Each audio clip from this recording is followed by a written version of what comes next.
Terima kasih. Semoga Indonesia kita tercinta lebih baik ke depannya, pandemi segera berlalu dan semuanya baik ya. Oke. Amin. Ya, sudah Mas Iman udah ikut bergabung ya, Kak Kilan? Sudah, Kak. Sudah, oke. Ya tadi seru ya udah bincang sama Mas Ceko juga sebelum mulai. Sebelum aku mau bacain atau nanti operatornya share screen Mas Hilman, pasti semua udah hafal ya, meskipun nanti nggak dibacakan, tapi nanti akan kita bacakan.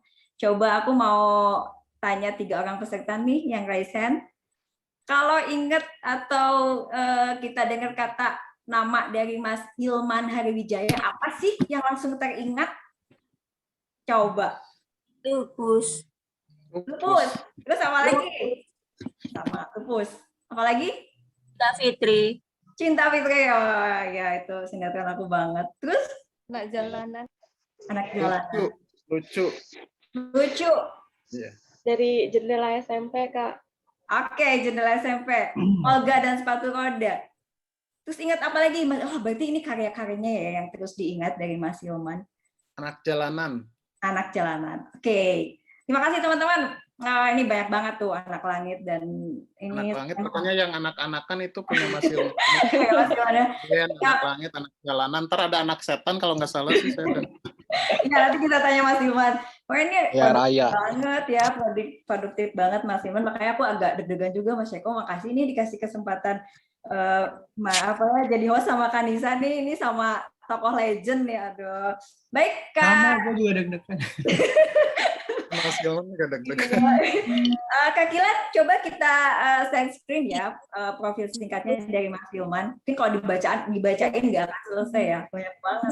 Sampai Boleh. Kok cukup ya? Lagi apa? Aku sih versi yang lanang. Lagi acara apa? Mohon di unmute untuk peserta. Kalau Mbak sing gambar aja pura. Yang sama host aja itu.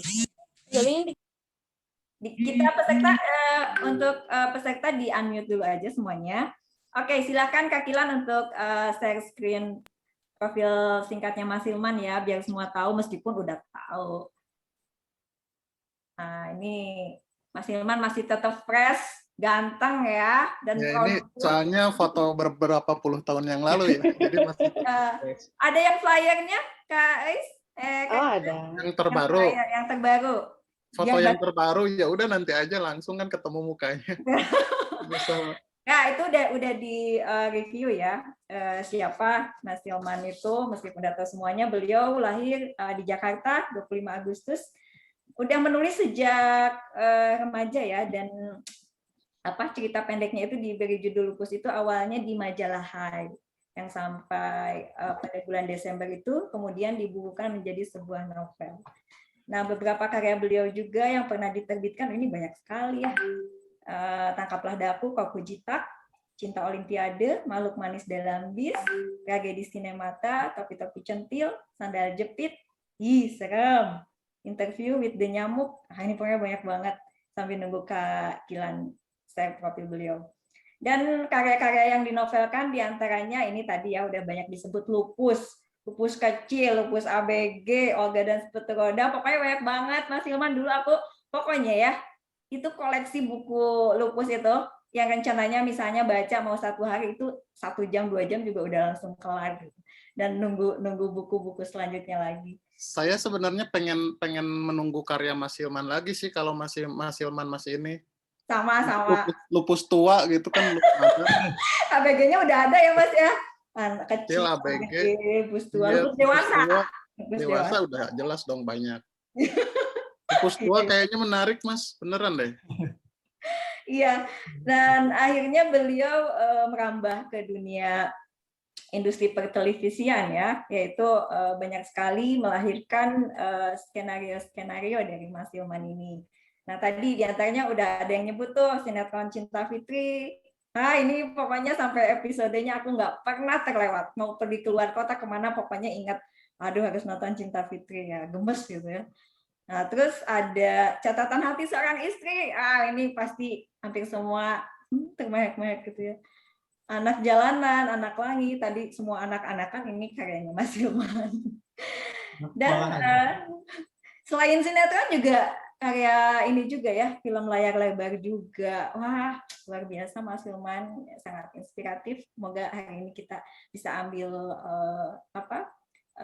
pesan inspiratifnya dari Mas Hilman. Ini ada Dialova, The World, Anak Ajaib, Suka Sama Suka, Rasa, Security, Ugal-ugalan, Juara, dan masih banyak film lainnya. Mantap. Nah, selain Mas Hilman, nanti kan aku udah nih ngomong-ngomong di awal gitu ya. Tadi juga udah sharing sama Mas Ceko sebentar. Nanti ada Kak Nisa nih, Anissa Muza. Ini moderator kita dari kelas Lentera Literasi. Nah, ini kelahiran Desember, 19 Desember 1994 di Brebes. Sekarang tinggalnya di Klender, Durensawit. Ini Mbak Nisa ini hebat, keren banget ya, tertarik di dunia writing, fotografi, traveling, dan networking. Tuh udah ada Kak Nisa. Aktivitas beliau ini sekarang di Kemenpora RI, tenaga kehumasan pemerintah dan analisis sosial media Kemenpora RI. Dan banyak lagi nih, ada aktif di New Channel TV sebagai host program Sapa Pelajar, di Jingga Media sebagai staf divisi bahasa dan sastra, pengembangan minat dan bakat. Banyak lagi, dan beliau sebagai jurnalis juga. Jadi senang sekali nih hari ini bincang santai sama tokoh legend, dipandu sama kakak moderatornya yang super keren juga, Kak Nisa ya. Oke, kayaknya cukup ya kalau dibacakan, ini banyak banget. Kita udah nggak sabar nih pengen nyapa Mas Hilman. Kalau gitu, aku serahin deh acaranya sama Kak Nisa. Silakan Kak Nisa. Ya, Assalamualaikum warahmatullahi wabarakatuh. Terima kasih Kak Rani yang cantik, host kita siang hari ini. Waduh, ini aku langsung bersanding dengan Mas Hilman nih. Aku deg-degan, ya ampun. Ya, tanpa perlu babi bu kali ya, karena tadi juga sudah dibacakan profilnya Mas Hilman. Dan juga ini kita juga ditemani juga dengan A Ceko nih. Halo Mas Hilman. Halo. Mas Ceko. Kan tadi malam kita ketemu. Ya, siang hari ini nih di tengah-tengah puasa nih, alhamdulillah ya kita bisa bincang santai dengan penulis yang keren banget nih, dengan tema dari penulis novel ke penulis skenario, bincang santai dengan Mas Hilman Hariwijaya, dan juga ditemani dengan Mas Ceko juga ya, selaku penulis beken juga. Ya Mas. Langsung aja kali ya, Mas Hilman, gimana nih kabarnya Mas? Ya ampun. Alhamdulillah baik. Alhamdulillah. Mas Hilman ya? Oh iya. Ya, Aceh kok kayaknya mau ditanya juga nih kabarnya gimana, Papa? Mas Hilman aja, ini acaranya Mas Hilman. Oke. Akhirnya setelah beberapa sempat kita tunda, akhirnya siang hari ini kita bisa ketemu dengan Mas Hilman langsung ya, bertatap muka. Ini namanya tatap muka ya, Mas ya? Jumuka. Jumuka. Gimana kabarnya Mas? Sekarang fokus skenario aja atau ada kegiatan lain? Iya, sekarang masih fokus ke skenario karena kan ternyata kan menyita banyak waktu ya skenario, apalagi stripping kejar tayang ada 2 judul, jadi waktunya tuh udah benar-benar fokusnya ke situ, tapi masih tetap seperti Ceko bilang ya, ada namanya dulunya bekas penulis pasti ada keinginan untuk nulis buku lagi gitu. Ya mungkin ntar pelan-pelan deh kita mulai nulis. Iya, wah keren banget, tetap produktif. Ini tadi ada yang komen nih Mas ya, wah Mas Hilman ganteng banget, awet muda. Iya sih, aku juga ngerasa gitu. Aku juga bilang gitu Kak.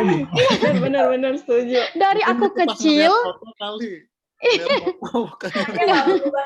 Enggak benar Mas ya, awet muda banget, keren banget, tetap produktif juga ya Mas ya.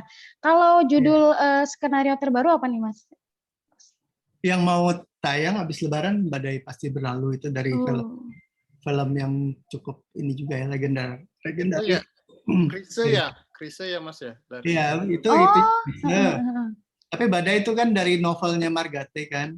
Makanya di sini nanti kita juga akan ngomong sebetulnya antara buku dan sinetron atau film itu sangat dekat gitu, sangat berhubungan gitu. Karya saya juga banyak yang diangkat dari novel-novel terkenal zaman dulu, kayak dari Jendela SMP itu Mirawe yang punya, terus Catatan Hati Seorang Istri kan Asma Nadia yang punya kan.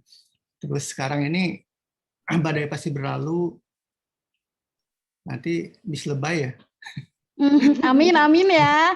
Ini perlu Mas diketahui Hayo nih. udah dari berapa puluh tahun lalu masa nggak Nggak apa-apa, aminkan. Kita aminkan dulu nih buat teman-teman yang belum tahu nih. Iya. Miss Lebih itu karyanya Mas Hilman dan juga featuring Mas Ceko ya. Iya. Mudah-mudahan bisa diangkat jadi Jadi film dari secepatnya. situ pansos sebetulnya aja kita bisa sebenarnya. dari situ kita bisa lihat sebetulnya apa proses dari seorang penulis itu kan pasti diawali dengan nulis buku Iya. dulu, bikin cerpen dulu yang pendek-pendek yang singkat, dan nantinya pasti akan merambah ke sinetron, film, dan sekarang yang lagi banyak banget dibutuhin itu web series. Itu juga sangat banyak gitu. Saya kemarin juga meeting sama ada beberapa orang dari bukan OTT namanya ya, OTT. Dia bilang kita butuh banget gitu. Makanya di sini juga saya pengen ngajak teman-teman yang memang serius pengen nulis gitu. Yuk bikin kayak komunitas gitu yang karena kenapa saya bercerita soal komunitas nanti Ceko pandu ya. Pengalaman saya dari awal itu saya juga tahu Ceko juga dari awal juga dari komunitas gitu. Jadi sangat penting komunitas itu gitu. Kalau kita mau nulis sendirian, single fighter sendirian itu kayaknya mungkin akan lama ya. Tapi kalau kita punya komunitas, di situ bisa saling ke-trigger gitu ya Mas ya? Ya ke-trigger juga, terus kita saling mempengaruhi gitu ya. Suasana kreatif itu sama ini ya sangat Mas, mempengaruhi. sama ada info-info yang mungkin orang lain nggak tahu gitu. Iya. Jadi tahu. Ya Mas Hilman. Kadang-kadang kan kita mikir kan, kok dia kepikiran ya, kayak kok Ceko kepikiran bikin cerita ini gitu. Kan kita bisa tanya sama dia proses kreatifnya gimana sih gitu. Jadi dari situlah, makanya pengalaman saya dulu, awalnya saya ikut di ini, saya mulai aja dulu ya. Iya, langsung aja nggak apa-apa Mas, Di mantap. SMP, waktu kelas 1 SMP gitu, terbitlah majalah Hai. Yang sangat, saya tuh emang dari dulu seneng banget majalah ya. Baca majalah, baca novel, buku gitu.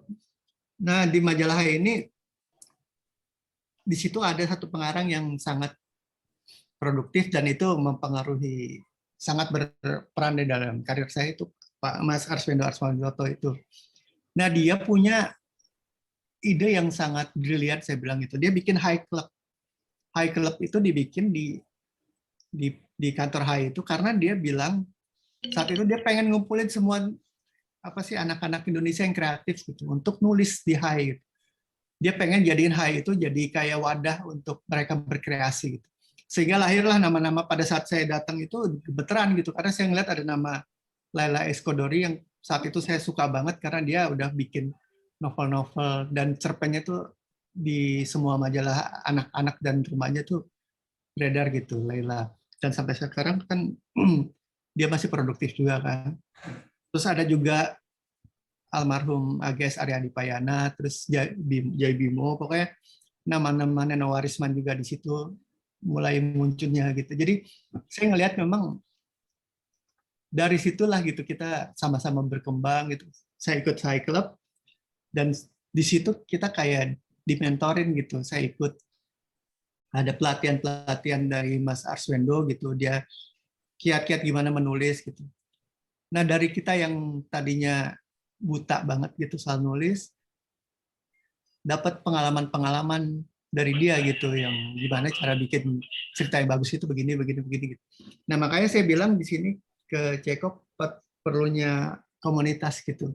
Jadi kalau memang mau, kebetulan semalam juga saya ngobrol juga sama itu produsernya Cinemark gitu. Dia butuh anak-anak muda yang kreatif gitu untuk kita gabung sama-sama deh gitu. Mau pakai nama tim apalah gitu, bisa tim cendol apa gitu. Kebetulan Mas Ceko ini punya sarang laba-laba Crocs nih, Mas Hilman. Ya, ini menjaring bakat menjaring teman-teman muda berbakat ya, Mas Ceko ya. Ada kelas lentera juga, Mas. Ada lentera juga ya? Iya. Iya Mas, jadi kebetulan acara ini kan kerjasama nih antara kelas Lentera Literasi dan juga sarang laba-laba Court nih. Dan kebetulan nih teman-teman yang hadir di sini nih Mas, banyak juga yang kayaknya penulis-penulis yang juga terinspirasi oleh Mas Hilman. Alhamdulillah. Enggak, jadi kenapa saya bilang gitu? Karena gini lah, di sini kan juga banyak ibu-ibu ya. Atau karena sebetulnya menulis itu kan pekerjaan yang nggak perlu modal gede ya gitu. Dulu saya nulis ngetik aja pakai ini kan, nebeng punya bokap gitu. Di rumah pasti kita zaman sekarang orang adalah laptop atau apa gitu. Jadi modalnya cuma itu doang sama kreativitas gitu. Dan kerjanya bisa di rumah, bisa online gitu, bisa. Jadi kita nggak buang waktu untuk ngantor atau apa gitu. Tapi penghasilannya kalau kita lihat, apalagi nulis stripping kayak Ceko gitu udah gede gitu tiap hari. Itu kayaknya dia sehari dia dapat itu. Kita ikut tim pun gitu, ikut tim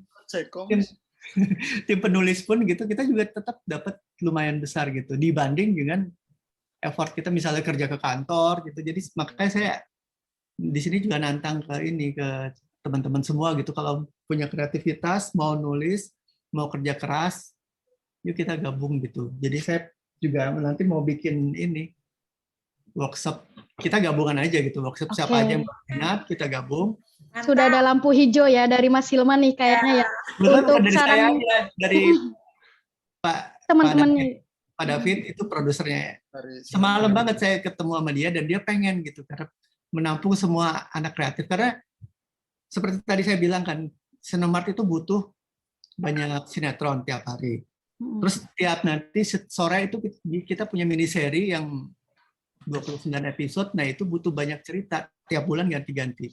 Oke. Nah dia juga ada di grup dia tuh ada video.com, itu bikin web series. Dan View mungkin pada suka nonton juga ya, View juga butuh banyak web series. Jadi sebetulnya lapangan pekerjaan buat penulis tuh banyak banget gitu, dan yang itu jangan didominasi oleh dia doang gitu. Begitu, ayo sama teman-teman juga gitu gabung. Semua Ceko juga mau gabung katanya. Nulis badai ya. Ceko mau ikut. Badai pasti kan. Pokoknya di sini berita baiknya adalah dari TV sendiri membuka peluang dari SCTV terutama ya. Kita membuka peluang banget buat teman-teman yang punya bakat. Jadi kalau ada, saya berharap ini ada ininya, ada kelanjutannya gitu di sini. Yang punya ide-ide atau apa kita kumpulin aja gitu. Kita mau ngerjain yang keroyokan atau gimana nantinya setelah jadi project itu gampang lah. Kita kayak lihat ini biasanya pakai Game of Thrones ya. Jadi Game of Thrones ini kan penulisnya itu setiap episode tuh beda-beda gitu. Itu bisa sekarang. Episode ini dia yang nulis. Yang penting kan ada kayak mungkin saya jadi writer-nya untuk ini semua gitu. Nama juga musik. Misalnya kalian pengen juga namanya tampil, mungkin kita bisa ditulis di situ tim penulis adalah ini. Head writer-nya saya gitu, Hilman. Kayak Game of Thrones itu ya Mas, ada yang khusus kalau misalnya pas episodenya action gitu, itu penulisnya beda, ada yang drama beda. Oh, oke. Ini ilmu baru juga ya buat kita ya teman-teman ya.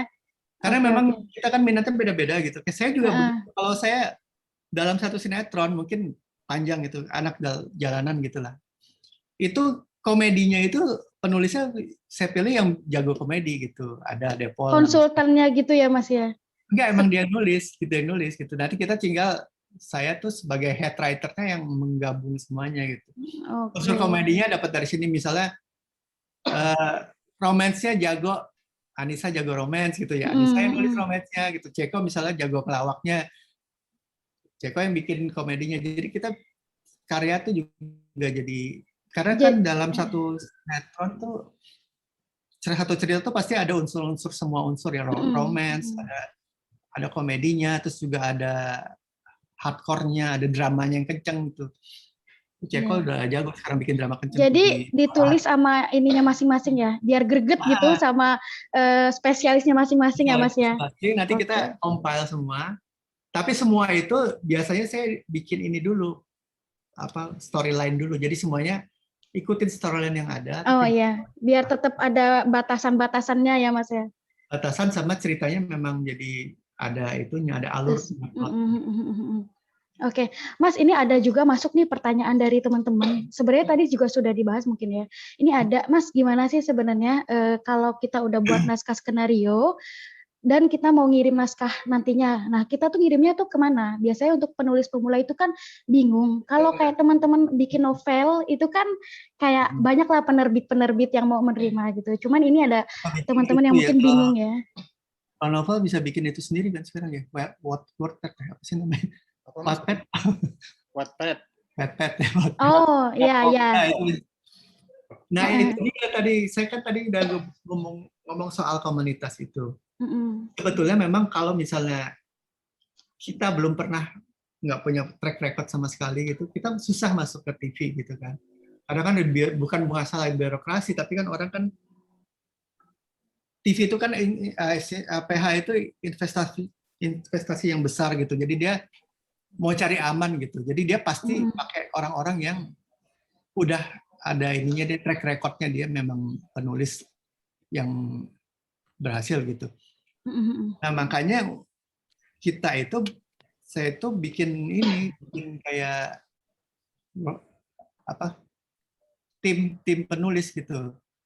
Nah jadi kalau misalnya seperti pertanyaan tadi itu bisa dikirimin ke, misalnya kita udah punya ininya nih ya, punya workshopnya gitu, kirim ke workshop gitu. Nanti ide itu saya jamin deh nggak akan dicolong lah idenya gitu. Diplagiasi ya Mas ya.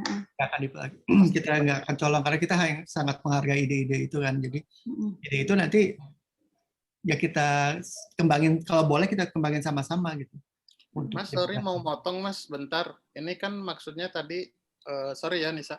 Iya, iya. Kan Mas Hilman bilang misalnya kita bikin kayak komunitas, nah maksudnya kan kita ada grup WAG khusus pendaftaran nih Mas. Berarti nanti di WAG ini tetap biar dijadiin komunitas atau kita bikin di Facebook atau gimana Mas menurut Mas Hilman? Sebetulnya sih terserah sih.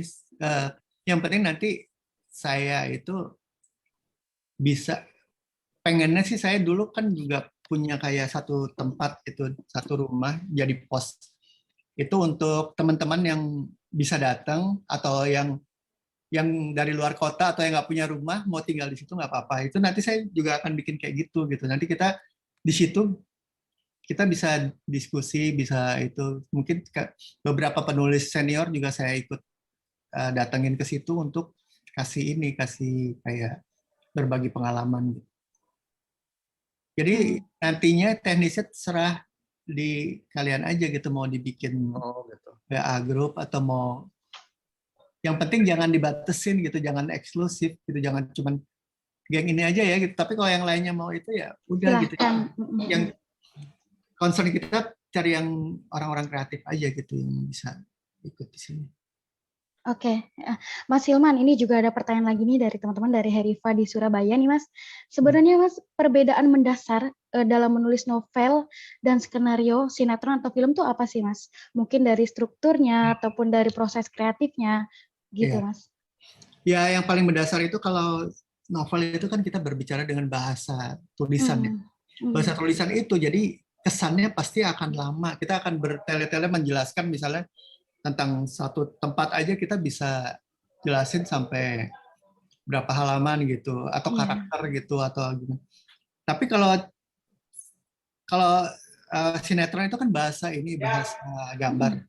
Kalau bahasa gambar itu pasti kita butuh konflik yang cepat, banyak gitu supaya menarik orang nonton gitu. Jadi kadang-kadang kayak gini deh, saya angkat satu cerita dari novel ke sinetron. Itu kadang-kadang materinya itu di satu novel itu cuma habis buat 2 episode gitu. Makanya kita tambah terus, tambah karakternya, tambah konfliknya gitu. Jadi memang kenapa saya bilang awalnya penulis itu biasanya nulis buku dulu, karena di situ kayak latihan gitu. Latihan. Kalau kita ibaratkan piano deh, piano itu kan dasar ya. Kita main piano ya bunyinya begitu aja, tapi begitu kita jago, udah mulai ini kita ke keyboard, synthesizer, nah itu variannya lebih banyak gitu. Nah ini sama gitu, jadi memang kreativitas yang harus dimulai dari menulis buku dulu, atau buku harian, atau apapun gitu. Dari situ baru bisa merambah ke sinetron. Jadi perbedaan yang paling mendasar itu biasanya memang sinetron itu butuh konflik, dan buku butuh karakter yang lebih banyak daripada buku gitu. Kalau buku kan kadang-kadang kita cerita satu orang aja nggak apa-apa gitu, dari awal sampai akhir tentang perjalanan. Tapi kalau sinetron kita harus butuh karakter-karakter yang jadi antagonisnya gitu, banyak gitu. Kalau sinetron lebih rumit lebih bagus ya Mas ya? Iya. Kalau kalau novel kan mungkin satu orang bisa diceritakan, bisa dijadikan judul, bisa dari awal sampai akhir ya Mas ya. Dan lebih personal kan kalau novel itu kita Betul nulis betul. itu kayak nulis buku harian gitu. Perasaan hati kita dimasukin semua. Tapi kalau di sinetron nggak bisa kayak gitu. Oke oke. Nah, biasanya juga sinetron ada dua sih. Satu story base, itu artinya cerita berdasarkan tayangan itu berdasarkan cerita gitu yang kuat. Tapi yang sekarang lagi banyak orang itu tuh karakter base gitu. Karakter base Oh itu ya. kayak dulu Cita Fitri, sekarang Ikatan Cita atau Anak Jalanan, itu orang udah ngikutin karakternya, udah keikat sama karakternya. Jadi ceritanya mau apa aja terserah gitu. Yang penting karakter gue suka gitu si tokoh ini gitu. Nah, kalau udah dapet karakter base itu memang biasanya bisa panjang ya, lebih sukses. Bisa sukses gitu. Kayak Cita Fitri dulu sukses karena karakternya orang suka gitu. Lu mau cerita apa aja terserah gitu. Ini karakter base. Oke. Ini yang salah satu yang saya kagumi dari Mas Hilman ya. Jadi Mas Hilman itu pinter banget nyiptain satu tokoh yang dia itu bisa diingat bahkan sepanjang zaman. Salah satunya adalah Lupus ya. Teman-teman pasti kalau ingat Mas Hilman kan pasti ingat tokoh Lupus ya. Nah Mas, boleh dong minta tipsnya. Gimana sih cara kita biar bisa menciptakan satu tokoh ikonik bahkan yang efeknya itu sepanjang zaman tak pernah pupus gitu. Banyak ya, kayak misalkan tadi kan ada Lupus, Cinta Fitri dan sebagainya. Ya itulah biasanya sih saya pakai role model gitu.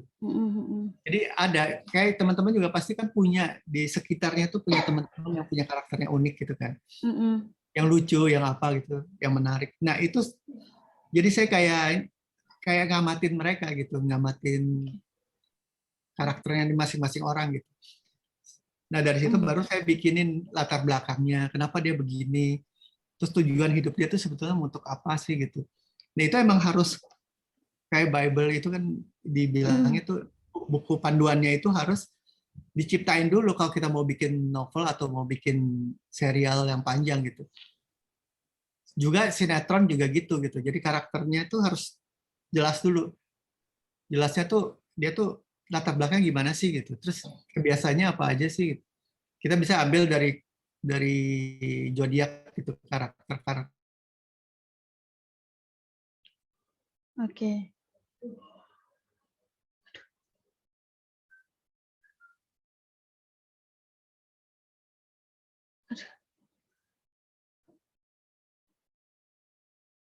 Dulu gitu, aku teman-temanku aja di kayak Boim, Gusur itu teman-teman real ada contohnya ada gitu nyata. Terus kalian Nisa yang tadi apa pertanyaannya ada nggak sih yang soal Lupus itu siapa itu loh?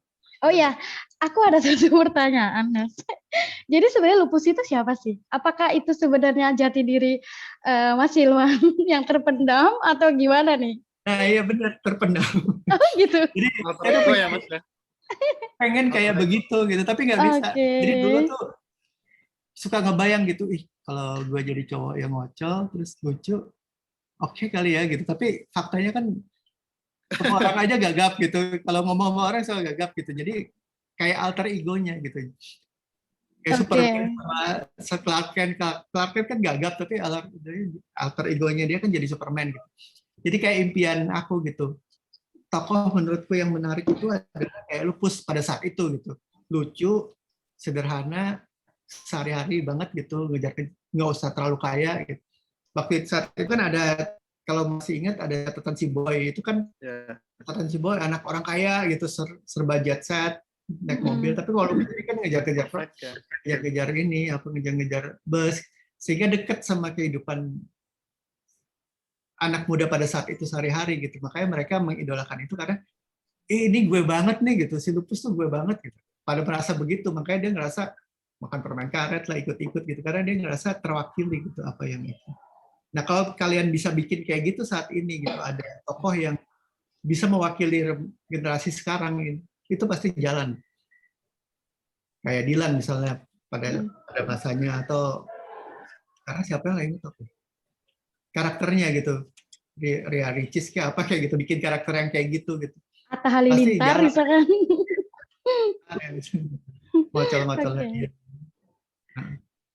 Oke. Mas, boleh juga dong mungkin diceritain ide awal terbentuknya lupus ini. Pasti kan orang-orang juga kepo gitu kan. Kalau lupus itu justru pada saat itu ya, terus terang kan seperti tadi saya bilang kan dia majalah itu ada banyak serial yang dibikin sama Mas Arswendo gitu, serial Kiki, Imung, terus juga ada satu lagi apa ya?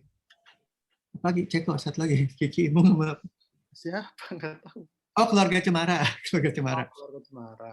Nah itu semua yang bikin Arswendo gitu, dan saya terinspirasi banget karena salut sama dia tiap hari, tiap majalah terbit itu bisa bikin 3 cerita, karakternya beda-beda. Satu, Keluarga Cemara itu kan keluarga yang harmonis banget kan digambarkan. Terus Kiki itu tentang cewek tomboy gitu yang berani. Terus satu lagi si ini kan Imung, detektif kecil gitu. Nah karena Mas Wendo bikin 3 itu, terus saya mikir saya harus cari celah nih di antara ini apa sih yang belum dibikin sama Mas Wendo waktu itu. Terus kepikiran lupus gitu.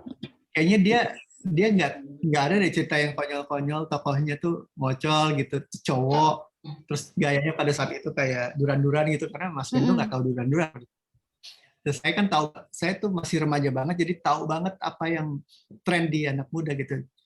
Nah, makanya saya bikin lupus itu, saya kirim ke dia, ternyata pas dia baca, dia suka banget.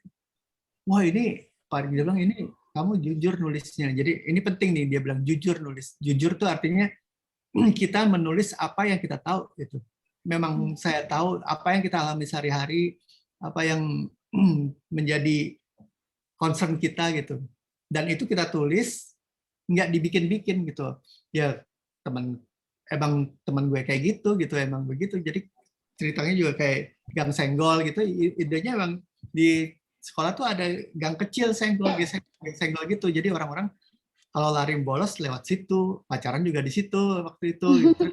Nanti kepikiran kalau misalnya ada tawuran, terus ada gusur masuk situ, kejepit gitu dia gendut. Jadi dari yang saya lihat sehari-hari, atau di situ ada kantin yang punya kantin tuh ceweknya cantik gitu. Jadi laku banget. Gara-gara anak kantinnya tuh cantik, anak muda. Nah itu jadi inspirasi cerita saya gitu. Semua yang dialamin kantin sekolah. Oke. Nah itu jadi kayak potret gitu. Sekarang makanya saya juga kepengen anak-anak sekarang itu bisa bikin sesuatu yang menjadi potret sekarang gitu. Karena saya terus terang udah berjarak nih sekarang, udah umur berapa Cek? Makanya udah lewat lah masanya gitu. Tapi anak sekarang kan pasti lebih dekat sama kehidupan yang sekarang gitu. Iya. Zaman berubah juga ya Mas ya. Buat yang mau tahu umurnya Mas Hilman, pokoknya saya tuh umurnya saya lahir tahun 85, nah Mas Hilman udah nulis lupus tahun 86. Nah, jadi silakan. Wah, berarti saya jauh dong ya di bawah 94. Kira-kira aja. Kira-kira aja. Oke. Benar-benar ini the real senior ya teman-teman semuanya. Nah, ini kan Mas Ceko sama Mas Hilman tuh pernah duet ya di karya di Selebay. Nah, itu untuk misalkan kolaborasi kayak gitu tuh proses kreatifnya gimana? Mungkin Mas Ceko atau Mas Hilman boleh sampaikan dong. Kalau lupus kecil gue yang cerita. Oke. Mas Ceko dulu mungkin ya. Kalau saya tuh kan waktu itu tengil ya, waktu ada di komunitas cendol. Maksudnya tuh waktu itu Mas Hilman gabung di komunitas cendol, terus saya kan komen-komen yang nggak jelas ya Mas waktu itu. Pokoknya Mas Hilman ngomong apa. Mengganggu banget, dia distraction, kayak cari perhatian, caper. Nah ya, saya caper, emang agak tengil, karena emang waktu itu sampai ada yang nggak suka juga ya. Kok ngapain sih komennya nggak jelas gitu. Kalau saya kan emang lagi cerita, ya udah saya sih nggak berniat buat tail atau apa, tapi benar kayak mengidolakan Mas Hilman gitu. Nah dari situ inbox kan saya mungkin dia juga mulai terdistract dan siapa nih orang, dia penasaran kayak orang siapa sih? Dari situ, nah kebetulan saya waktu itu bikin serial di majalah Grey. Waktu itu mau bikin serial di majalah Grey, judulnya tuh dulu bukan Miss Lebay apa gitu. Nah saya baru bikin 4 episode buat majalah Grey di Bandung ya. Di Bandung itu dulu majalah Grey terkenal yang punyanya itu Mo Sidik dulu tuh, yang sekarang stand up comedian. Saya udah ketemu udah oke, tapi ternyata nggak keburu bangkrut atau apa gitu ya si majalahnya. Nah terus saya ajuin ke Mas Hilman. Waktu itu saya masih kerja di pabrik, terus kita kan tukeran nomor HP, terus sempat ketemu juga beberapa kali. Saya ke Jakarta, terus nggak punya ongkos, diongkosin pulang sama Mas Hilman, diajak makan gitu-gitu deh. Makanya sampai akhirnya ya Mas Hilman menawarkan itu buat bikin series di Tabloid Gaul, ingin mengulang kesuksesan Lupus tadinya, tapi ini versi ceweknya gitu. Tapi ternyata mungkin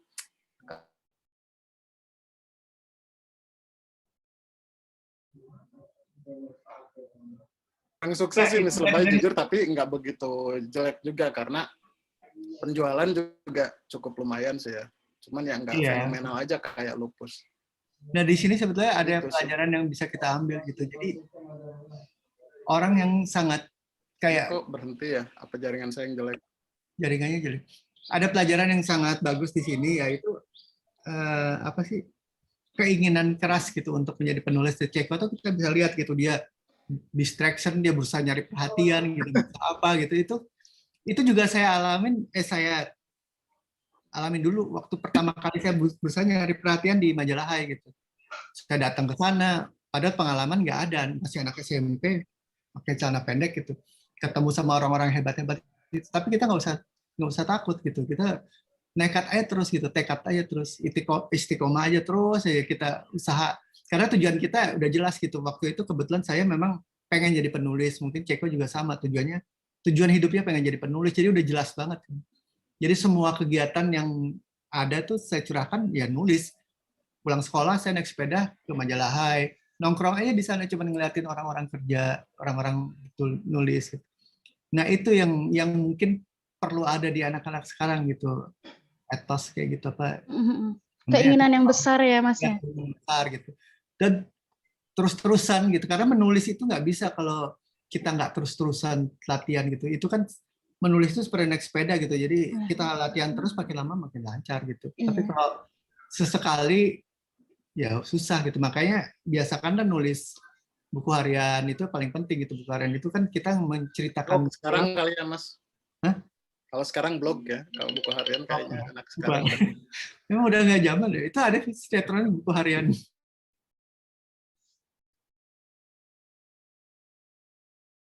Gitu. Nulis itu perlu gitu, tiap hari kalau bisa nulis, karena yang saya dapat dari Mas Arswendo, saya kan tanya sama dia, kok Mas bisa kreatif banget sih? Ya kita harus nulis gitu, dalam situasi apapun harus nulis gitu. Kalau nggak dapat ide pun duduknya di depan komputer, tulis apapun gitu, di situ nanti keluar sendiri gitu. Nanti Allah katanya yang akan menuntun kita untuk ngasih ide kayak apa gitu. Kalau kita nggak begitu, nggak menyiapkan suasana untuk nulis itu, ya udah sampai kapanpun delay terus gitu, novel nggak kelar-kelar, bikin cerpen juga nggak selesai gitu. Jadi memang harus ada disiplin kreatif kayak gitu. Nah sinetron juga sama gitu, kalau kita nggak punya disiplin untuk kirim naskah on time segala macam itu, ya pasti nggak bisa gitu. Jadi emang penting banget ini ya. Nggak usah nunggu. Oke, Mas Hilman ini kan karya-karyanya bestseller semua ya, dari penulis dari novel-novelnya dan juga film-filmnya. Nah, Mas Hilman, ini ada pertanyaan juga nih dari Utami dari Bandung. Apa sih yang membuat Mas Hilman ini beralih dari penulis novel menjadi penulis skenario? Mungkin bisa diceritakan prosesnya, dan apalagi kan novel-novel Mas Hilman tuh semuanya hampir bestseller ya, seri-serinya. Kalau saya ngelihatnya ini step berikutnya gitu. Setelah saya nulis cerpen, dulu kan cita-cita banget pengen cerpen tuh dimuat di majalah gitu. Saya kirim, ditolak-tolak, terus kirim, akhirnya diterima gitu. Begitu udah dapet cerpen diterima, akhirnya saya pengen bikin serial gitu. Itu lebih susah karena serial tuh kan bikin tokoh yang terus-terusan gitu.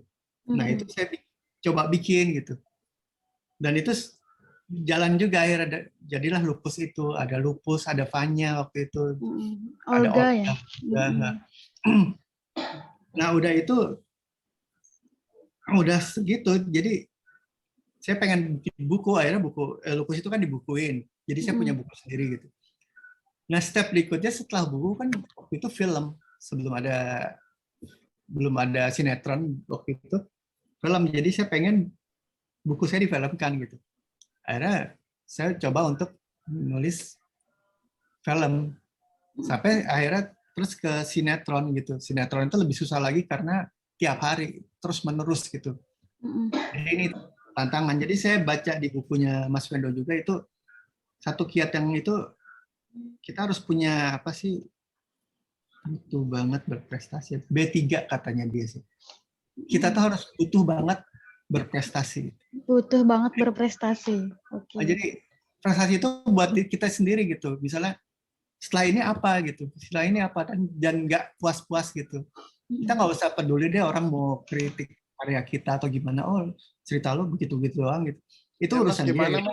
Mas menghadapi netizen? Saya kan pernah tuh sempat kemarin mendapat bulian satu netizen. Iya ya.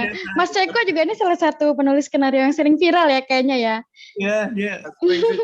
Tapi saya nggak ikut menghujat kok karena kenal. Kalau nggak kenal Kalau nggak kenal hujat kok. Ya gimana nih cara ngadepin gitu? Soalnya kan saya lihat nih kalau Mas Hilman, saya sering lihat komentar-komentarnya kalau dia promo video tuh pasti banyak tuh, Mas kenapa sih si ini dikeluarin atau si ini ceritanya makin ngawur nih. Dia kan nggak pernah balas. Nah kalau saya kan termasuk orang yang gampang ke-trigger tuh dan suka cari masalah. Jadi saya balas-balasin. Gimana tuh Mas menghadapi orang-orang yang menyepelekan karya kita? Itu ada juga. Jadi pengalaman penulis senior waktu itu Laila Kudori. Iya. Saya ingat banget Laila Kudori pada saat itu, Mbak Laila itu dia tiba-tiba nggak nulis dalam satu waktu. Terus aku juga bingung kok karyanya nggak keluar-keluar gitu. Terus Mas Wendo tanya gitu, kok kamu nggak nulis lagi? Ternyata kan dia sama kayak Ceko ngambek. Jadi satu karyanya dikritik abis sehingga dia nggak mau menulis lagi gitu. Waduh, pernah juga. Pernah juga dia kayak gitu. Nah di situ nasihat Mas Wendo tuh berbekas banget di saya gitu. Laila gitu. Kalau kita udah nulis itu kita udah selesai dengan tugas kita. Itu masalah masyarakat yang menilai itu terserah dia gitu. Dia mau kritik mau apa itu udah haknya dia. Tapi kita udah selesai dengan tulisan kita. Tapi kita jangan berhenti nulis. Kita terus berkreasi. Makanya butuh banget berprestasi itu. Jadi kita bikin lagi yang lebih bagus. Ya syukur-syukur kritik itu jadi input buat kita gitu. Tapi kalau enggak jangan bikin kita jadi ngambek. Terus itu yang rugi siapa ya, kita sendiri gitu, nggak nulis lagi gitu. Kayak tapi Ceko nggak ngambek gitu ya, masih nulis. Ngambek bentar doang Mas, cari masalah aja biar di pojokan doang. Ya, tapi paling itu salah-salahin aja tuh ke komen. Atau dia sengaja tuh buat viral aja tuh. Terbukti itu hoax Mas, maksudnya orang-orang yang anak-anak K-pop, anak-anak milenial yang nggak tahu programku jadi tahu gitu karena iya. Jadi ada berkahnya ya. Misinya tercapai sebenarnya. Itu yang TikTok itu ya, di rumah sakit TikTok. Ya, TikTok sama K-pop ya, yang apa sih kayak orang yang suka K-pop ninggalin suaminya tema gitu. Yang bagus tuh. Iya, temanya kan bagus. Aktual banget gitu. Keren loh menurutku, keren banget sih. Ini Mas mengulang kesuksesan waktu Miss Lebay di majalah Gaul tuh Mas. Jadi Miss Lebay itu menyinggung K-pop. Nah si tokoh antagonis, bukan Miss Lebaynya, bilang si K-pop itu alay. Itu kan tokoh antagonisnya yang ngomong gitu. Iya. Kan dari penulisnya. Nah itu pada ke-trigger tuh anak-anak K-pop. Jadi banyak SMS masuk tuh waktu di Tablet Girl kan aku buka line SMS. Mereka pada ini anak-anak K-pop pada ngamuk. Ngapain sih lu ngomong K-pop alay? Nah itu saya praktekin lagi di FTV. Wah kayaknya masih works. Ternyata anak-anak K-pop bener ngamuk. Nah jadi viral gitu. Itu sih. Tapi ada berkahnya juga ya, viral jadi makin terkenal juga, oh siapa nih penulisnya. Iya. Dan juga menurutku sih bagus sih ya Mas, karena kan zaman sekarang orang tuh semakin mau tahu nih keadaan masa kini, dan kalau digambarkan secara FTV ya realitanya memang seperti itu kan, apa yang malah menurutku tuh itu cukup menggambarkan realitas saat ini, walaupun memang diceritakan dengan suara hati seorang istri kan, pada akhirnya orang-orang jadi ke-trigger untuk komen negatif ya, hampir di semua akun lambe-lambe kayaknya masuk tuh. Ternyata itu bukan suara hati istri, beda benar. Oke, selanjutnya apa tadi? ada pertanyaan? Oke Mas, ada juga nih pertanyaan lain nih dari Ayu di Tanjung Balai nih ke Mas Hilman nih Mas. Banyak cerita yang difilmkan dan terinspirasi dari novel. Nah, sebenarnya untuk menentukan apakah novel itu layak menjadi tontonan masyarakat atau dijadikan film itu kayak gimana sih Mas Hilman? Boleh diceritakan mungkin? Kalau itu sih nggak lepas dari ini ya, dari data ya, data bahwa biasanya kalau sinetron atau produser film itu dia ngelihat buku apa sih yang laris di pasaran gitu. Oke. Nah dari situ yang dia lihat gitu, misalnya Lupus juga dulu gitu difilmkan karena buku itu laris di pasaran. Nah sekarang juga kan Mari apa sih namanya, Mariposa ya. Mariposa. Mariposa gitu kan juga karena laris di pasaran difilmkan gitu. Sinetron juga gitu kan, ngangkat dari cerita-cerita kayak buku harian seorang istri yang Asmania ini karena itu laris di pasaran, jadi kita angkat gitu. Jadi emang pertama kali stepnya gitu, kita harus bikin buku dan buku itu booming gitu. Pasti nanti arahnya orang mulai tertarik. Karena sekarang banyak satu tim kreatif di sebuah PH itu tugasnya tuh dia baca apa, cari data, oh mana sih yang Review lapor, ya. review, terus dari situ dia oh ini nih gitu, baru dibaca terus dipikir kemungkinan gitu. Saya juga pernah ngangkat Omen dari novel novelnya siapa ya namanya lupa. Itu jadi web series itu juga karena novel Omen itu laku gitu di pasaran, makanya kita angkat jadi web series. Oke, itu sekarang juga banyak ya Mas kayak fenomena sinetron atau film pet kan dari Kuiku itu Iya, kan diangkat ya. Terutama di web series yang buat di OTT kayak video.com, Netflix gitu.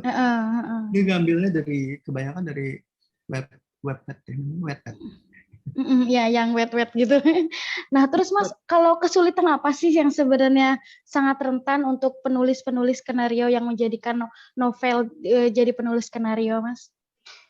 Kesulitannya ya dia tetap harus ini ya, punya jam terbang dulu ya. Karena kan memang tadi saya bilang bahwa di sinetron itu banyak rambu-rambu gitu. Kita kan sinetron tuh saingannya ketat banget kan. Di RCTI ada ini, di Antv ada ini.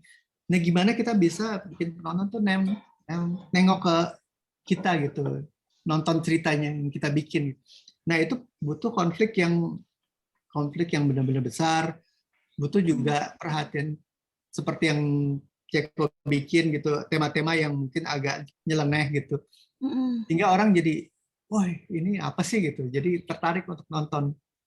Atau kalau kadang-kadang yang kasarnya gitu, teriak-teriakan aja di TV gitu, ada dialognya tuh yang marah-marah gitu. Jadi orang ini apa sih marah-marah, terus jadi kan pada nengok gitu ke TV gitu, karena teriak-teriak daripada kalem diem gitu, yang monolog sendiri gitu. Kayak ini Mas, drakor itu ada penthouse tuh Mas, itu tiap scene-nya dia pasti ada banting barang tuh. Iya, itu usaha mereka untuk cari ini audiensnya tuh membangkitkan emosi audiens. Karena kan kadang-kadang kalau apalagi sinetron itu kan ditonton tuh orang nggak konsen gitu sambil nonton HP ya. Sambil masak lah, sama ibu-ibu sambil apa gitu. Jadi kalau nggak menarik kan dia nggak akan ini begitu apa sih ini gitu, akhirnya gosong tuh masakan ditinggal sama dia kan. Saking dia ngikutin sinetron kita. Jadi memang harus punya gimmick, istilah kita gimmick. Ya. Gimmick yang wajib kayaknya ya Mas ya. Yang bikin orang tuh nengok ke sinetron yang kita bikin. Oke, teman-teman semuanya, nanti kita akan lanjutkan. Cuman setelah ini bakal ada buat selingan aja ya Mas Hilman ya. Kita mau ada pembagian door prize nih. Biar teman-teman itu agak melek sedikit lah. Pasti dari tadi juga udah melek sih sebenarnya, karena Mas Hilman tuh menjawab dengan sangat-sangat luar biasa dan keren banget ya. Cuman ini aku lempar dulu nih ya ke Kak Rani. Halo Kak Rani. Oke, makasih Kak Nisa, Mas Hilman, dan Mas Ceko. Keren banget, bincang serunya sangat inspiratif ya. Nggak kerasa ini kita bangga banget bisa sharing bareng langsung sama Mas Hilman, dan tadi banyak tawaran ya untuk kita gabung di komunitas kreatif kepenulisan. Semoga ini ada tindak lanjutnya. Jangan lupa teman-teman boleh di-follow IG-nya Kelas Lentera Literasi dan Sarang Laba-Laba Corps. Nah, ini Mas Ceko menginisiasi Sarang Laba-Laba Corps. Ini mulia sekali ya, ingin menjadi wadah bisa menjaring bakat-bakat kreatif menulis tadi yang di-sharing oleh Mas Hilman. Nah, semoga kita bisa kolaborasi di sana ya, bikin-bikin acara seru seperti ini, kemudian networking kepenulisan, itu memang betul sekali yang Mas Hilman bilang ya, kita tidak bisa jalan sendiri. Nah, sekali lagi boleh di-follow ya IG-nya Kelas Lentera Literasi dan Sarang Laba-Laba Corps. Oke, kita ada 2 door prize dulu nih. Kebetulan ada 1 paket buku dari Kelas Lentera Literasi dan 1 paket buku dari Mas Ceko. Nah, ini khusus yang buku dari Kelas Lentera Literasi. Tadi aku udah cek ke Kak Kilan, ada 1 peserta yang udah standby dari awal, waktu Zoom mulai dibuka. Ini ada Ibnu Sina, boleh di spotlight? Ibnu Sina dari Gorontalo. Yang mana? Ya, nggak apa-apa ya, sambil nunggu, berarti paket 1 buku dari Kelas Lentera Literasi itu akan diberikan kepada Mas Nusina mungkin ya, mana ya? Ya, Ibnu Sina dari Gorontalo, dan 1 paket buku lagi dari Mas Ceko. Ini akan diberikan kepada 1 yang bisa jawab. Tadi udah banyak dibahas ya, ada kolaborasi antara Mas Ceko dan Mas Hilman dan Mas Ceko di salah satu bukunya. Tolong siapa yang bisa menyebutkan kembali judul buku karakter tadi ya, yang oke, udah ada yang jawab. Dari Mega ya, Mega Miss Lebay. Oke, mungkin nanti bukunya Miss Lebay juga ya, Mas Ceko, yang diberikan. Bisa dibuka di Gimana? Iya, Aku agak hilang. iya, ini berhasil menjawab. Tadi aku tanya karya kolaborasi Mas Hilman dan Mas Ceko, apa judulnya Miss Lebay. Nah, bisa dapat door prize bukunya Miss Lebay nggak, Mas Ceko? Buat yang jawab. Bisa. Oke. Bisa. Iya. Terus ini Mas Hilman, di grup tuh ada yang tanya juga, apakah bisa salah satu action figurnya bisa disumbangkan? Si Acem tuh. Banggaan buat door prize itu. Iya. Ya enggak, udah. Kasihan mahal itu. Iya.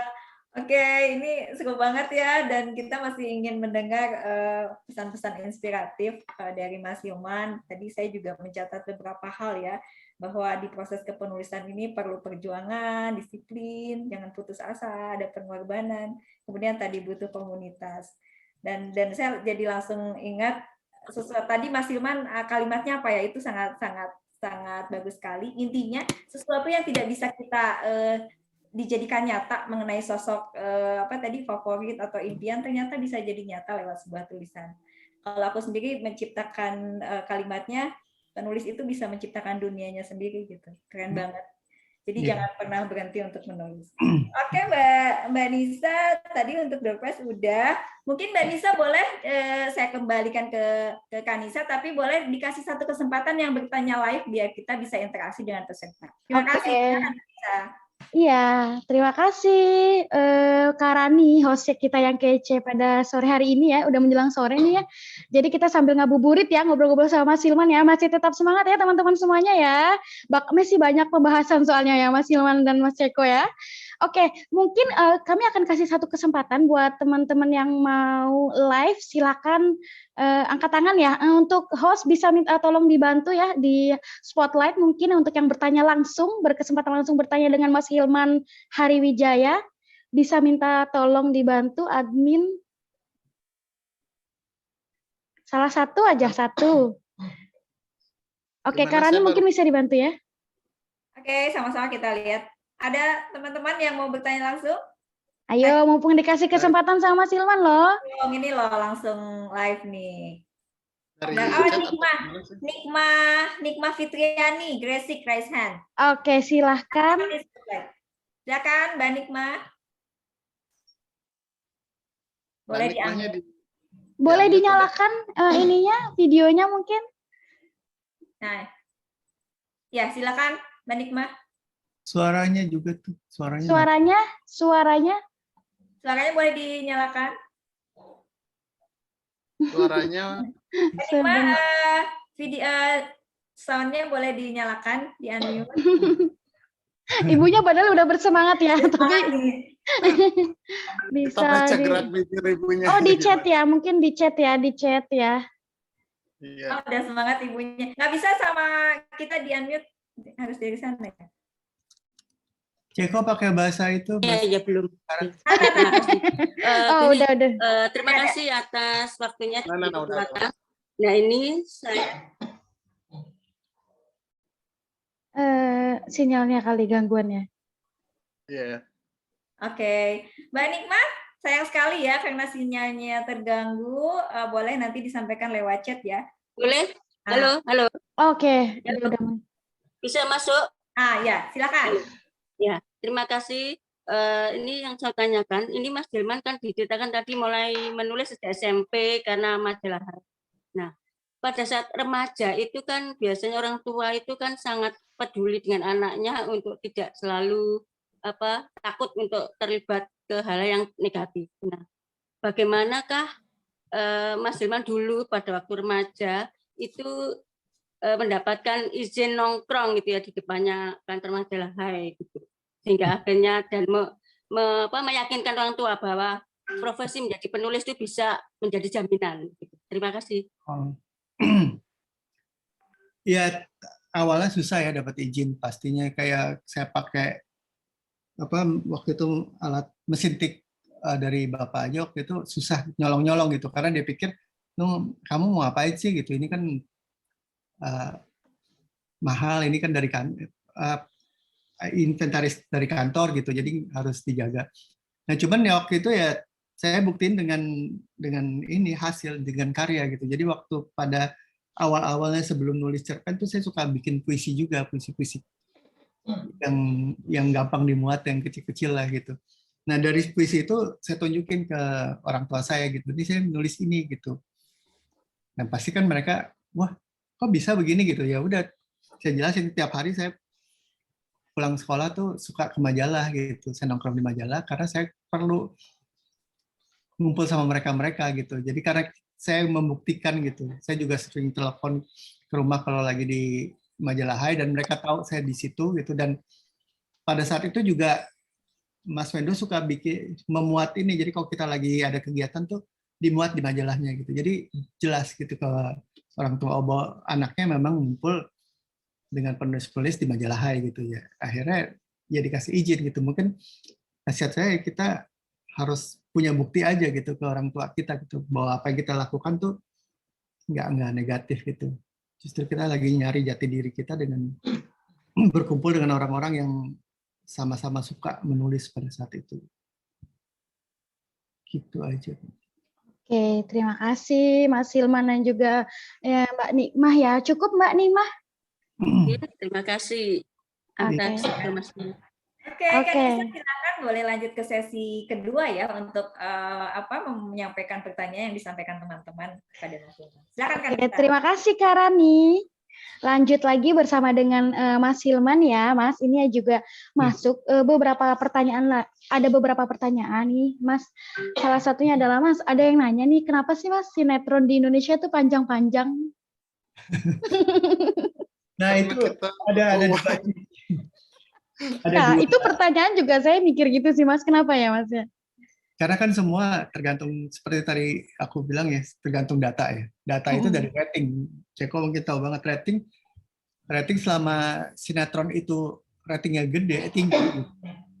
Berarti kan penggemarnya banyak. Itu pasti produser nggak mau matiin gitu, karena dia dari iklan kan dapat iklan dari sinetron yang ratingnya tinggi gitu. Makanya kadang-kadang kita kepengen tuh bikin cerita yang yang udah ketahuan ujungnya gitu, jangan cerita yang nggak jelas ujungnya gimana terus dipanjang-panjangin gitu. Tapi ya karena faktanya mereka masih based on rating, ya makanya begitu. Makanya bedanya, saya ceritain bedanya di sini dan di Korea atau di tempat negara lain, kalau di negara lain itu dibikin satu project tuh udah selesai gitu. Kalau 15 episode ya emang syuting dulu 15 episode baru ditayangin gitu. Jadi mau sukses mau enggak itu ya itu urusan belakangan, yang penting kita tayangin. Akhirnya booming ya bagus gitu. Bikin season keduanya, biasanya kalau booming dia bikin lanjutannya season kedua, tapi itu juga nggak langsung gitu, dia kan perlu berapa bulan kemudian baru bikin lagi gitu. Tapi kalau di sini enggak, bikinnya tiap hari. Hanya cek ya tiap hari kita nulis buat besok tayang, karena 2 hari lagi tayang. Cerita itu ngeliatin penonton gitu, oh penonton masih suka, oh penonton sukanya begini, karakter ini diiniin gitu, ya udah kita bikin ceritanya jadi arahnya ke situ gitu. Oh penonton nggak suka karakter yang ini ya dibuang gitu, karakter yang ini. Kan tiap hari kita dapat data ini ya. Iya. Data harian yang grafik gitu, jadi penonton suka di part yang mana gitu. Nah itu jadi patokan banget. Tapi itu juga kemarin juga semalam saya ngobrol sama produser saya gitu, kita mau atasin itu juga gitu, makanya kita bikin, tadi saya bilang kan mau bikin mini seri gitu khusus 29 episode. Nah itu kita bikin memang udah selesai gitu, udah 29 episode atau 30 episode kelar gitu, kelar. Ini dibikin duluan gitu semuanya gitu. Begitu tayang udah ditayangin, udah jadi satu paket. Nah ini insya Allah dalam waktu dekat gitu, jadi nggak semua sinetron nanti panjang-panjang, sebulan tiap bulan ganti. Itu juga bagusnya gini pertimbangannya, karena penulis kan banyak juga gitu kan, dia butuh kerjaan, kru juga banyak, pemain sinetron juga banyak. Tapi kalau misalnya tayangannya itu aja terus kan yang dapat rezeki kan dia terus gitu ya, artisnya dia terus.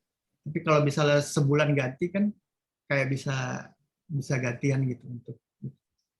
Oke, termasuk juga ini ada pertanyaan juga nih Mas, kenapa sinetron di Indonesia karakternya kadang kurang detail, konfliknya juga monoton, dan biasanya tiap hari cuma ngeributin cinta-cinta aja.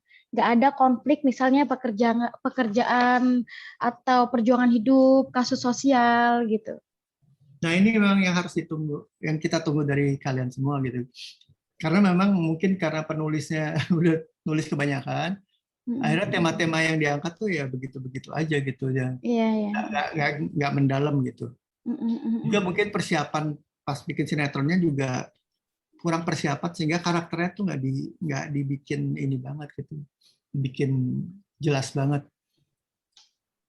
Iya betul ya Mas ya. Sama ini ada lagi sih, mungkin kenapa sinetron, apakah benar tuntutan karena faktor TV, budget, keinginan produser, dan juga ide cerita yang itu aja adalah salah satu kemonotonan persinetronan di Indonesia. Betul Mas. Sebetulnya lebih banyak karena waktu ya. Nah kita makanya saya juga semalam diskusi mau akalin ini, karena waktu kita nggak punya banyak waktu untuk bikin konflik yang menarik gitu. Kadang-kadang kan seperti saya bilang tadi, sekarang bikin cerita besok bisa tayang, malah kadang-kadang malamnya bisa tayang langsung gitu. Nah itu kan kita jadi nggak matang gitu. Tapi kalau kita punya banyak waktu, sebulan atau seminggu sebelumnya itu tayang gitu, kita ada waktu untuk kulik-kulik ini, jadi kita ada waktu untuk revisi gitu, revisi yang lebih menarik gitu. Oke. Bisa, maaf nih, mumpung ingat ini. Ya boleh. Mas Hilman kan sangat produktif ya, dan tadi dikejar tayang gitu cerita-ceritanya. Boleh sharing nggak Mas pengalaman tentang kesehatan, tips kita buat jaga supaya penulis itu tetap sehat ya? Kan sering dengar nih sampai sakit, sampai kata Mas Eko sampai diimpus masih ngetik gitu. Ditagi-tagi. Ya itu menarik tuh ya. Jadi ya memang saraf kejepit ya. Memang perjuangan ya, tapi katanya kan ada yang sampai saraf kejepit gitu ya, dan lain-lain pastilah realitanya. Nah, boleh nggak sharing pengalaman Mas sama bagi tipsnya ke kita nih, biar nulis jalan, kesehatan juga utama. Ya Mas. Saya nggak tahu nih, pas nggak ya saya sharing pengalaman, karena saya juga suka sakit juga. Gara-gara kemarin di rumah sakit sebulan gitu. Cuman intinya sih kita harus mencintai kerjaan kita lah gitu. Kalau kita cinta sama kerjaan kita nggak stres gitu. Kita melakukan itu dengan cinta gitu, yang semangat gitu. Tapi kalau kita udah stres dengan deadline, tapi gue nggak mau stres nih, nggak bisa nulis gitu, akhirnya efeknya ke tubuh kita emang jadi jelek banget gitu. Udah lelah, tapi kalau kita fun ngerjainnya gitu, apalagi cerita yang kita bikin tuh bikin kita semangat gitu, menarik buat kita gitu. Kadang-kadang ada yang nulis, gue sebetulnya nggak suka nih cerita ini gitu. Ada yang begitu kan, jangan dipaksain sebetulnya. Makanya kalau ada tim kan kita pilih gitu. Oh ini ceritanya lagi mau yang komedi-komedi gitu. Jadi si penulis yang suka komedi itu yang kita harus kerjakan gitu. Kalau Mas Hilman sendiri tips untuk menjaga kesehatan nih selama nulis, apalagi misalnya lagi ada progres kerja tayang nih ya, apa nih yang biasa dilakukan? Mas Hilman punya alat gym sendiri di atas. Oh, aku pernah lihat tuh kemarin di salah satu vlognya Kak Ceko ya kalau nggak salah ya. Itu di kamarnya ya Mas ya, kayak alat pijat gitu ya. Oh iya, ada pijat. Masih ada ya, berarti. Karena kan saya hidup di kamar gitu, manusia kamar gitu. Jadi di kamar saya ada alat pijat, ada buat nge-gym di lantai atas, ada perpustakaan gitu. Kita bikin suasana yang senyaman mungkin yang kita suka gitu. Kayak ini kan Mbak Rani belum dipakai Mas. Hah? Kenapa? Belum dipakai Ceko itu Charles. Karena sakit. Oke, berarti ada mini gym, juga ada kayak alat pijit gitu ya. Pasti kan kalau terus-terusan natap layar, nulis itu kan kayak sepaneng gitu ya Mas ya. Belum lagi kejar tayang kan, tripping gitu kan. Makanya mungkin kuncinya tadi ya, kalau aku nyimpulin cinta ya Mas ya. Iya. Yang bikin ya makanya Mas Ceko nih, Mas Hilman awet muda ya. Jadi, lihat Mas Hilman itu mukanya tetap aja kayak gitu. Bener. Aku dari tadi juga mikir kok ya bener ya awet muda ya. Ya, mengerjakan satunya dengan cinta ya. Ya silakan dilanjut. Makasih. Oke, terima kasih Kak Rani. Ya itu kesehatan tuh emang penting banget, dan mungkin salah satu tipsnya mungkin olahraga ringan tadi ya Mas ya, atau dialihkan kemana dulu buat meningkatkan mood dan juga imunitas ya Mas, bener ya Mas ya. Ini satu lagi kan kalau nyari ide tuh sebetulnya kan nggak harus duduk ya. Nyari ide bisa jalan-jalan. Nah, kita sepeda, jalan-jalan itu kan sambil olahraga. Di situ juga banyak pasti sambil mikir bisa ketemu ide gitu. Iya. Nah, jadi bisa sambil itu, bisa kerjanya tuh sambil melakukan sesuatu yang menyehatkan. Bisa jadi dengan jalan-jalan terbesit ide-ide baru ya Mas ya. Di jalan kan banyak ada tukang apa kita lihat itu. Akhirnya dapat ide dari tukang bakso yang lewat gitu. Oke, Mas, ada satu pertanyaan menarik nih terkait dengan ide dan juga proses mungkin kreatif ya. Ini dari Cirebon nih ada Ulfah nanya dia, wah kalau penulis itu kan biasanya dia riset ya Mas, atau survei ya Mas ya. Nah waktu nulis Lupus dari serial sampai hits itu kayak nggak cuma Lupus sih, mungkin beberapa mungkin yang Mas Hilman tulis dan dijadikan skenario itu, mungkin proses riset dan surveinya itu berapa lama, dan apakah memang Mas Hilman ini mempelajari kondisi pergaulan sosial pada zaman itu, misalnya kayak Lupus kan berarti kan menilai kan pergaulan remaja saat itu.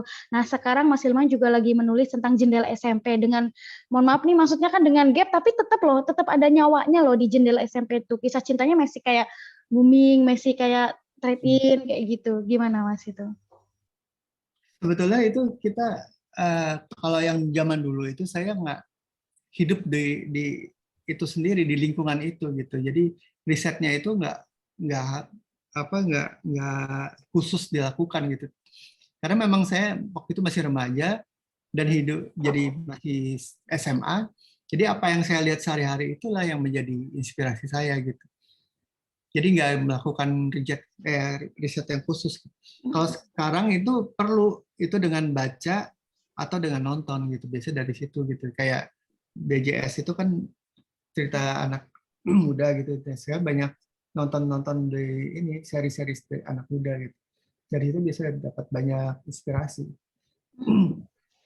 Oke, Mas Hilman, aku mau tanya nih, ini dapat info. Saya juga kemarin sempat riset juga tentang Mas Hilman. Ini kalau nggak salah Mas Hilman pernah main film ya? Jadi aktornya ya. Film apa nih Mas? Kalau teman-teman barangkali ada yang belum tahu, boleh dong diceritakan pengalamannya dong Mas. Pengalaman terburuk sebetulnya itu. Sebetulnya gini ada. Gimana nih Mas Ceko tanggapan nih? Mas Hilman kayaknya malu-malu gitu cerita dia sebenarnya artis terpendam nih. Enggak, itu dipaksa. Jadi waktu itu cerita Lupus. Jadi ketika itu kan Lupus dibikin di satu PH gede gitu ya. Iya. Tiba-tiba ribut, ada ketidakcocokan gitu. Akhirnya kita pindah PH gitu. Mas Wendo juga yang nyuruh pindah aja kamu ke sini gitu. Nah ternyata karena waktu itu yang main kan Rian Hidayat itu udah dikontrak di yang lama, nggak bisa dibawa ke sini gitu. Akhirnya kita harus recasting lagi Lupus baru. Gitu. Nah pas recasting itu semua ngomporin udah lo aja yang main lo. Gitu. Padahal saya Lupus gitu, jadi dipaksain untuk itu gitu. Jadi akhirnya ya jadi jelek karena terpaksa gitu. Saya juga emang bukan bakatnya di acting gitu, bukan sinetron, jadinya juga jalaninya dengan beban gitu. Oke, sulit nggak Mas waktu itu Mas? Banget. Nah itu aku kapok udah gitu, udah nggak pernah lagi gitu karena memang bukan di sini dunia gue. Nggak kepikiran mau beralih jadi aktor gitu? Enggak sama sekali, karena memang jadi beban. Pertama dan terakhir ya Mas. Gimana Mas Eko? Itu pertama dan terakhir. Pertama dan terakhir. Lo sudah. Aku pikir semua orang pernah kok melakukan saat itu. Iwan Fals juga pernah sinetron dan jelek dan udah terakhir gitu. Jadi yang penting kita nyoba aja dulu gitu. Aku juga pernah sih Mas, maksudnya aku kan dulu di Trans TV sering jadi figuran tuh. Terus ada ketika satu peran yang penting, ternyata aku emang nggak berbakat juga tuh di depan kamera, gugup kayak gimana. Jadi setiap ada aku tuh pasti sama produser atau eksekutif produser di-cut bagian aku. Sama sih aku pernah kayak gitu juga. Jadi menghambat produksi. Iya. Tapi barangkali memang baik Mas Ceko maupun Mas Hilman tuh terinspirasi dari Stanley ya. Dia kalau misalnya film Marvel itu kan pasti jadi cameo kan ya. Dia akan muncul. Barangkali Mas Hilman mau ketagihan kan jadi cameo-nya, entah jadi apanya gitu kan. Dulu emang ada, jadi saya juga kayak Stanley gitu. Jadi cameo di ending film tuh selalu ada saya. Iya. Lagi nulis tiba-tiba Riannya datang gitu, udah kelar belum gitu, cuman begitu doang gitu di request pribadi atau disuruh produser Mas? Produser yang nyuruh, karena dia waktu itu bilang ini penulisnya juga pada saat itu dia bilang punya selling point gitu, jadi harus ditampilin juga gitu. Karena di penutupan kayak Stanley juga begitu kan sama. Cuman dia sih emang suka kayaknya doyan dia muncul terus si Stanley. Iya, benar-benar. Kalau dalam dekat-dekat ini ada project film nggak Mas yang lagi digarap? Film ya? Lupus lagi digarap juga. Lupus Reborn atau? Ya lupusnya lupus zaman dulu lagi. Jadi saya sama MD lagi mau bikin cerita lupus itu gitu. Tapi saya baru tahu. Ini saya juga baru tahu tuh, keren. Tapi memang masih belum ini sih, masih dirahasiain.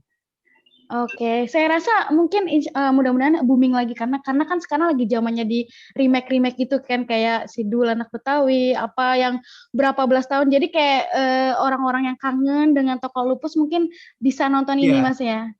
Rencananya film atau series atau apa? Film sih, film, dan ini dibikin memang dengan gaya kayak Dilan gitu, jadi pada tahun 80-an gitu. Jadi semuanya setting lama ya, setting lama ya. Lagi zaman ya, setting lama dijadiin sekarang. Udah prosesnya udah sejauh mana nih Mas itu kalau lupus itu udah? Baru skenario. Baru skenario. Nah, saya barangkali Mas Ceko mau daftar. Jadi ke saya sebenarnya itu keinginan kamu, terus kamu terusin ke saya.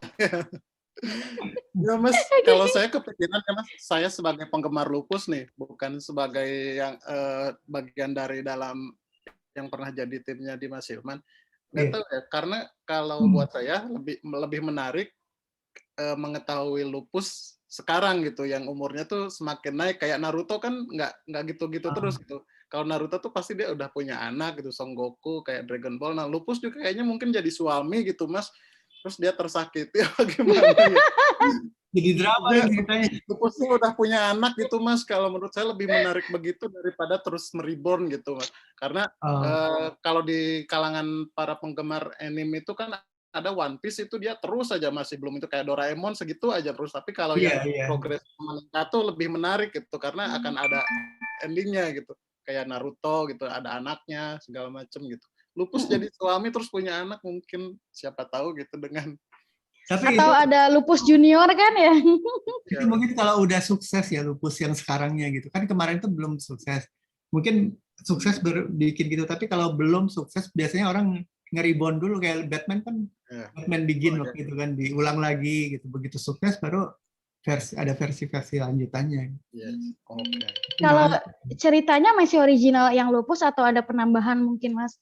Atau endingnya diganti atau apa?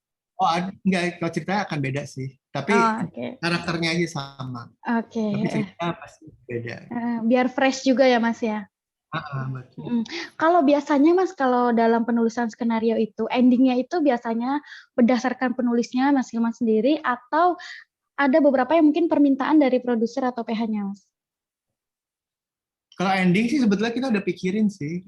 Ending akhirnya dia menikah dengan si ini gitu, itu ending banget udah kepikiran. Nah itu udah ada di konsep yang kita ajuin ketika apa kita ajuin sinopsis globalnya itu udah ada gitu ya. Arah ceritanya akan ke sini. Gitu. Jadi kita udah tentuin sama-sama. Dan itu harus di-approve dulu sama produsernya. Ada Bible-nya gitu ya Mas ya? Jadi tengah-tengahnya ini yang kita, kalau panjang itu tengah-tengah ini yang akan yang bisa diperpanjang dan di milking kalau istilahnya di press. Okay. Oh iya. Pernah nggak sih Mas, misalkan pas udah mau produksi nih, terus naskahnya tuh udah jadi, udah fix, terus bermasalah sama aktor aktrisnya yang mau diganti beberapa alur, atau aktor tuh nggak berhak untuk itu Mas? Sering sih, pernah sih, apalagi pengalaman Pernah ya? itu aktornya ditangkap polisi kayak gitu-gitu kan, berarti kan kita harus benar-benar ganti cerita gitu kan.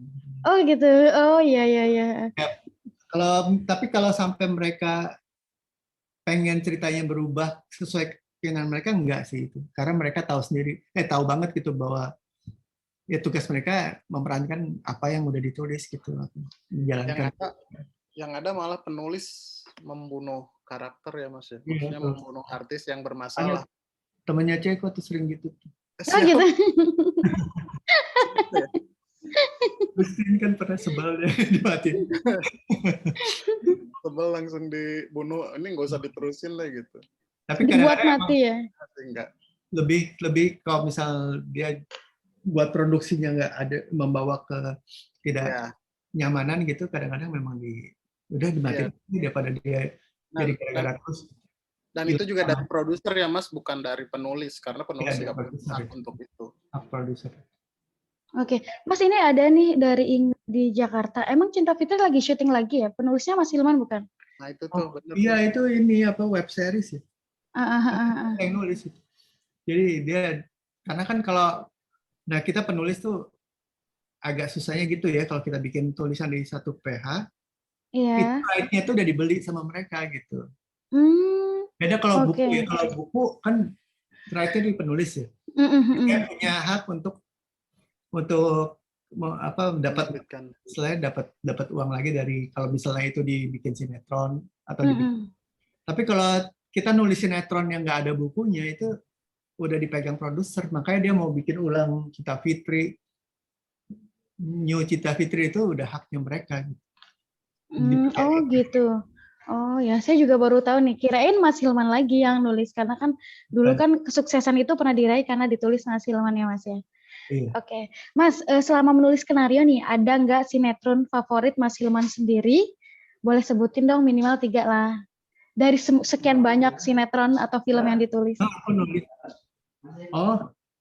Aku nulis suka sama itu apa anak jalanan suka. Terus? Kalau saya suka Centini Mas. Centini. Saya ikutan nulis. Centini tuh yang yang Cita-Cita apa Dewi Persik gitu ya? MNC-TV. Iya. Dewi Persik. Dewi Persik. Oke, anak jalanan sama apa lagi Mas? Catatan Hati Seorang Istri aku suka juga karena itu jadi tren. Iya, ada Hello Kitty-nya itu ya Mas. Kitty dan itu jadi waktu itu jadi tren baru. Satu lagi apa Cinta Fitri lah ya pasti. Karena itu yang makanya saya bilang bahwa Mas Hilman tuh keren banget menciptakan satu tokoh nih teman-teman. Kayak dalam satu filmnya itu ada gongnya yang viral aja. Misalkan kayak Hello Kitty Mas. Pada zaman itu istilah pelakor itu belum ada kalau saya nggak salah mengikuti perlambaian ya teman-teman. Nah Hello Kitty ini jadi salah satu trend center teman-teman untuk menyebut perebut laki orang. Iya, dulu belum sempat pelakor itu kan. Jadi orang kalau nyebut ada orang yang oh itu Hello Kitty-nya si A gitu. Itu kan bagus banget ya. Terus Iya. juga di Cinta Fitri, misalkan contoh Miska ya. Miska itu kan sampai Iya. dalam kehidupan nyatanya itu si Dinda itu dia bisa dijambak sama emak-emak. Itu kan berarti saking kerennya Mas Hilman menciptakan satu tokoh sampai dalam kehidupan nyata dia juga kena imbasnya. Kalau Iya. boleh bantu jawab, itu juga kontribusi dari artisnya ya Mas yang memerankan dengan penuh. Itu juga. Oh ya ya ya. Apalagi Betul. kalau misalnya itu dia punya jargon-jargon sendiri gitu, itu kadang-kadang artisnya juga gitu. Jadi kita mengakomodir itu gitu. Emang satu tim. Oke, kalau misalnya dalam menulis skenario nih kayak gitu, Mas Hilman sering nggak misalnya turun ke lapangan langsung, melihat prosesnya, misalnya oh ini nggak sesuai nih, ini sesuai, atau itu udah ada tugasnya sendiri, Mas? Kalau di awal iya, di awal-awal pas kita bikin pilot itu karena itu kan di situ kayak pembentukan karakter itu biasanya kita datang karena kita juga suka dimintain ini pilotnya dimintain pendapat sama ini udah dapat belum gitu itu. Oh Itu gitu. kan kita review bareng-bareng gitu. Oh ini kurang dapat yang ininya gitu. Atau nggak pas pemerannya diganti bisa aja gitu. Oh itu bisa di atas kuasa Mas Hilman itu bisa. Bukan kuasa saya sih, kita tim kan. Oh satu tim. 3 gitu. Jadi antara saya, produser sama sutradara. Nah itu real itu. Kalau kita nggak cocok dengan karakternya itu bisa protes. Pilot itu, misalkan ngobrol. Pilot kalau ada yang kurang tahu, mungkin pilot itu kayak episode sebelum tayang episode 1 ya Mas. Iya. Ada juga episode 1 yang kayak sampelnya gitu ya. Kadang kalau misalnya pilot on air itu berarti ketika kita membuat episode 1 nanti di-approve dan tayang sebagai episode 1 tayang gitu. Tapi ada yang pilot itu kita membuat cuman buat dummy, tapi nanti bisa jadi itu nggak dipakai, tapi bikin lagi episode 1-nya buat tayang. Gitu bukan Mas? Correct me if I'm wrong. Itu sebetulnya tergantung TV-nya ya. Ada TV yang butuh pilot on air seperti tadi Ceko bilang gitu. Dia butuh satu episode utuh di episode 1 kayak gimana sih look-nya gitu. Ada yang cuma butuh kayak image aja gitu. Karakternya begini, ini segini. Nah itu kita cuma bikin kayak promo on air gitu. Jadi bukan promo on air, promo pilot gitu. Itu nggak utuh biasanya.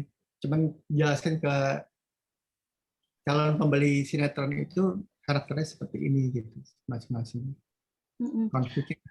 Mungkin nggak kalau misalkan ide itu muncul ketika Mas Hilman ngobrol langsung dengan tokoh atau pemeran karakter film tersebut, Mas? Pernah nggak kayak gitu? Banyak. Misalkan, makanya kadang-kadang mereka juga, Wilona tuh salah satu pemain yang sering masuk, ngasih inputan. Nah, terus ada beberapa yang memang dia care banget sama itunya, dia mikirin banget karakternya gitu. Kadang-kadang dia kasih kita masukan gitu. Oh, Wilona termasuk yang ini ya, Mas? Itu dulu ya. Kalau saya sih pernah mengalami juga sama Arya Saloka, Mas, yang sekarang terkenal sebagai Aldebaran. Oh, ya. Aldebaran. Kan pernah bikin saya di PH di Tobali itu Bumi Langit. Dan dia termasuk orang yang punya sense of belonging tinggi sama program, jadi dia juga suka ngasih masukan-masukan di cerita. Makanya ketika dia sekarang ngetop itu udah nggak heran karena dia termasuk orang. Iya, kelihatan kan orang yang udah bakat ngetop tuh pasti dia yang punya kecintaan banget sama pekerjaan. Kelihatan. Oke deh, Mas Hilman dan Mas Ceko, ini aku kasih kesempatan lagi nih satu orang penanya secara live yang bisa berkesempatan langsung di Zoom ini untuk nanya langsung ke Mas Hilman. Mungkin bisa dibantu Kak Rani untuk memilih teman siapa Mas Ceko? Itu tadi Andika dari tadi nyalain ininya mulu videonya. Nah mungkin dia pengen tampil. Coba. Oke, boleh silakan dibantu untuk host untuk bisa nge-spotlight. Andika dari mana, Mas Ceko? Dari Bandung. Dia dari tadi nongol mulu kan wajahnya kayaknya pengen. Oke, boleh di spotlight kali ya Andika untuk bertanya langsung ke Mas Hilman. Harus dibuka dulu videonya kalau untuk di spotlight. Coba Kak tolong dibuka videonya. Andika. Tadi kan ini. Iya. Tadi kepencet. kepencet kayaknya. Kebetulan. Oke, mungkin bisa dibantu. Ada tuh, ada tuh. Siapa nih? Mas Andika, silakan. Oke, wah. Di unmute. Oke. Halo. Halo. Halo, Mas Andika dari Bandung. Aduh. Silakan Mas, mau tanya apa?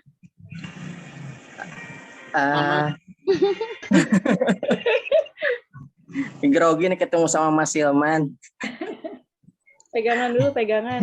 Barangkali Pegangan. Ini salah satu penulis komedi juga nih, Kak. Bener nggak ya? Mas Andi? Penulis novel. Gini Mas Hilman, untuk proses penulisan skenario itu kan ya biasanya kalau saya yang pernah jalanin sama Mas Ceko itu untuk ngatur waktu tidur itu gimana Mas? Kadang-kadang kan suka lagi tidur itu ada yang harus direvisi, keganggu kayak gimana gitu. Mungkin itu waktu istirahatnya tuh. Apalagi masih main tuh pegang stripping. Mengatur waktu tidur berarti ya. Mengatur waktu. Intinya mengatur waktu ya Andika ya. Mengatur waktu itu kan gini, kita kan semua punya waktu sama ya, 24 jam gitu. Tapi ada yang bisa efektif dipakai waktunya gitu, ada yang tidak gitu. Jadi kalau saya sih karena memang saya dari dulu komit untuk nulis apalagi sekarang sinetron gitu. Nah, itu udah konsentrasinya udah ke situ terus gitu. Perhatiannya tuh ke situ. Jadi saya nggak punya waktu lagi untuk misalnya main game berjam-jam gitu atau nongkrong-nongkrong gitu, udah nggak ada waktu gitu. Jadi kadang-kadang kita kan sebetulnya udah dikasih waktu itu udah cukup untuk kita pakai gitu. Yang bahaya kan kadang-kadang kayak saya ngeliat ada teman-teman tuh dia kebanyakan nongkrongnya gitu. Nongkrong terus main game atau bisa berjam-jam gitu. Nah, itu wasting time begitu dia udah capek, misalnya ada naskah yang harus kejar tayang atau ada harus revisi, dia energi udah habis gitu. Jadi kalau saya yang ngatur waktunya begitu gitu. Jadi begitu saya punya waktu untuk istirahat atau santai, udah santai aja gitu, nggak usah kegiatan yang lain. Makanya saya bilang ini memang kalau nulis ini memang kerjaan yang sulit juga, apalagi kalau stripping ya. Kalau kita nyambi kayak berdagang atau nyambi sambil kerja apa gitu, itu kayak pernah ngalamin juga kerja di Indosiar waktu itu. Nah, itu pada saat saya kerja di Indosiar, saya nyolong-nyolong nulis Cita Fitri waktu itu. Itu waktu saya tuh udah habis banget gitu, nggak bisa pulang kantor langsung nulis di rumah sampai tengah malam dan capek banget. Jadi kita harus fokus ya Mas. Iya. Oh, yang ada lagi. Ada lagi nih kayaknya yang mau nanya, gimana Mas Andika, cukup atau gimana? Cukup yang lainnya lagi. Oke, terima kasih Mas Andika. Ini ada lagi nih. Karena dia dulu waktu tidurnya saya ganggu. Oh, jadi tadi Mas Andika curhat ya Mas Ceko ya? Iya, curhat. Oke, ini kayaknya ada satu lagi ya? Spotlight di videonya dinyalain tolong Kak. Oke, tadi ada yang raise hand nih, kayaknya Kang Acem ya? Kanisa, kita tutup 2 pertanyaan terakhir ini dari live ya.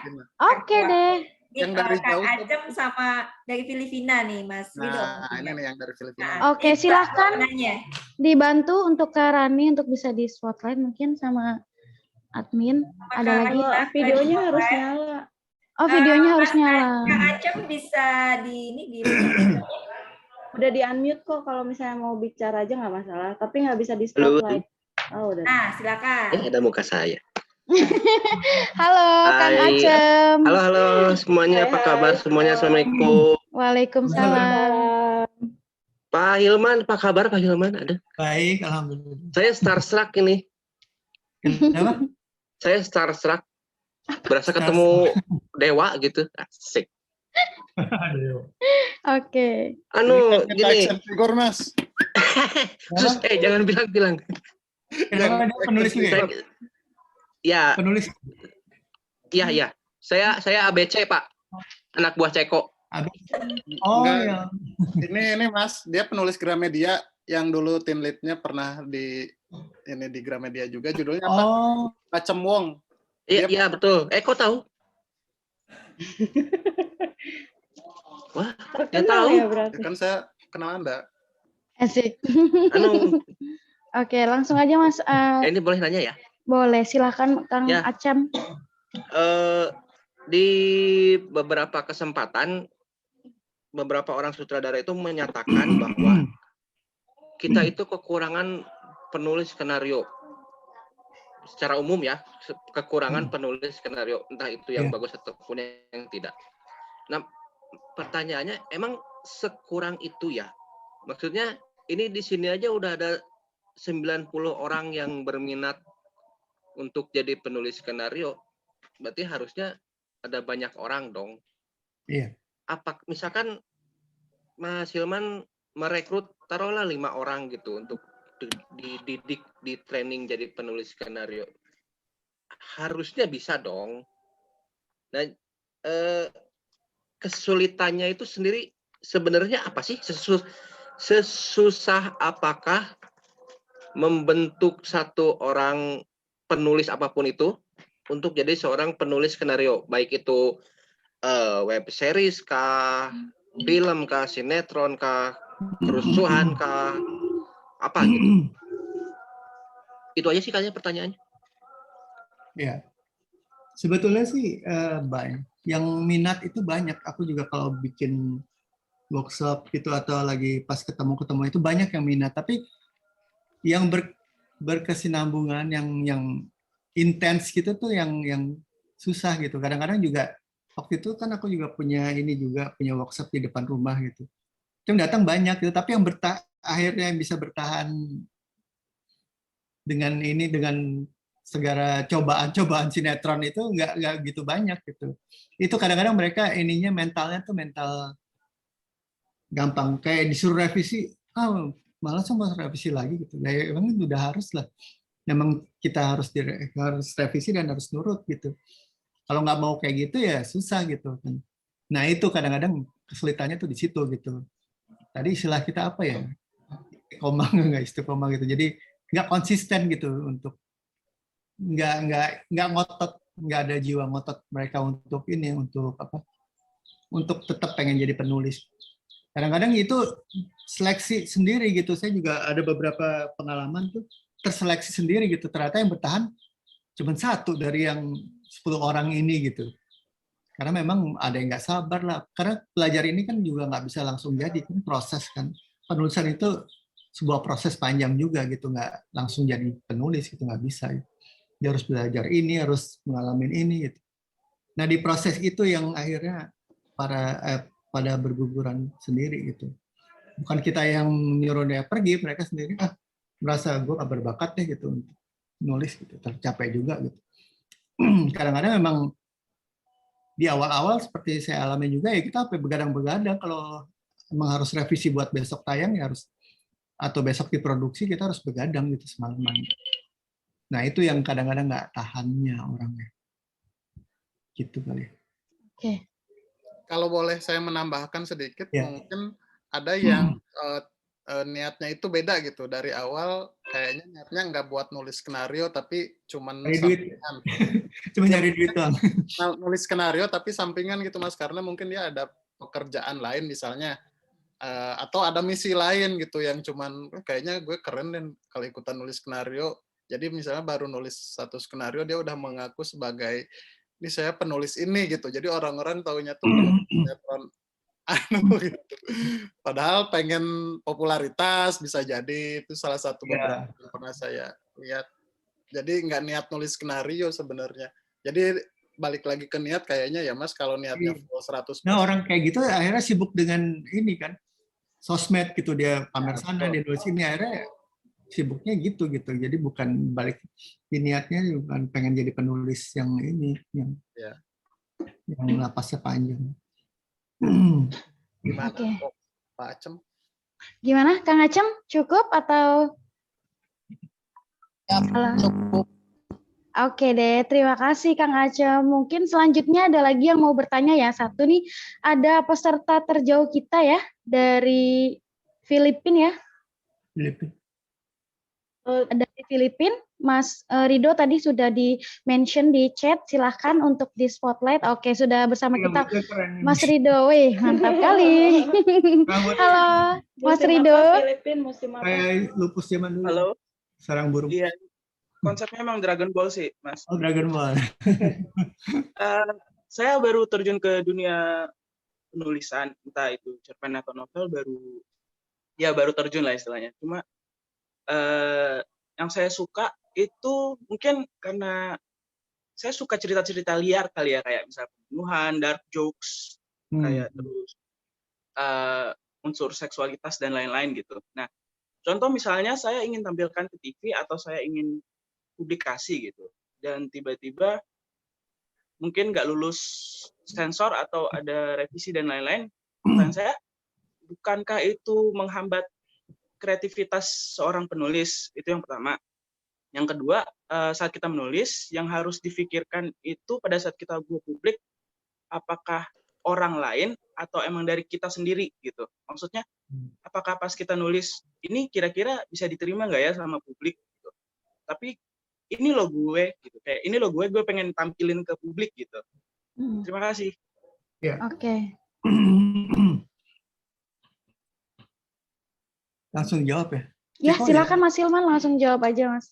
Yang pertama itu kan sebetulnya gini, sebetulnya tergantung medianya ya.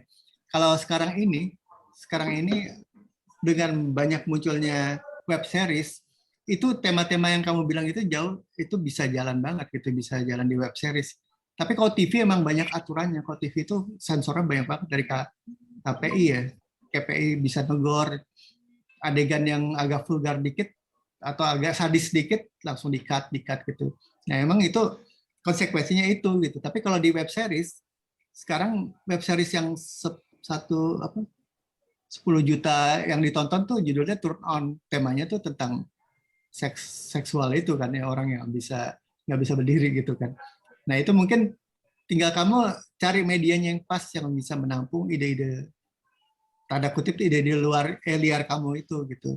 Nah, itu pasti ada medianya.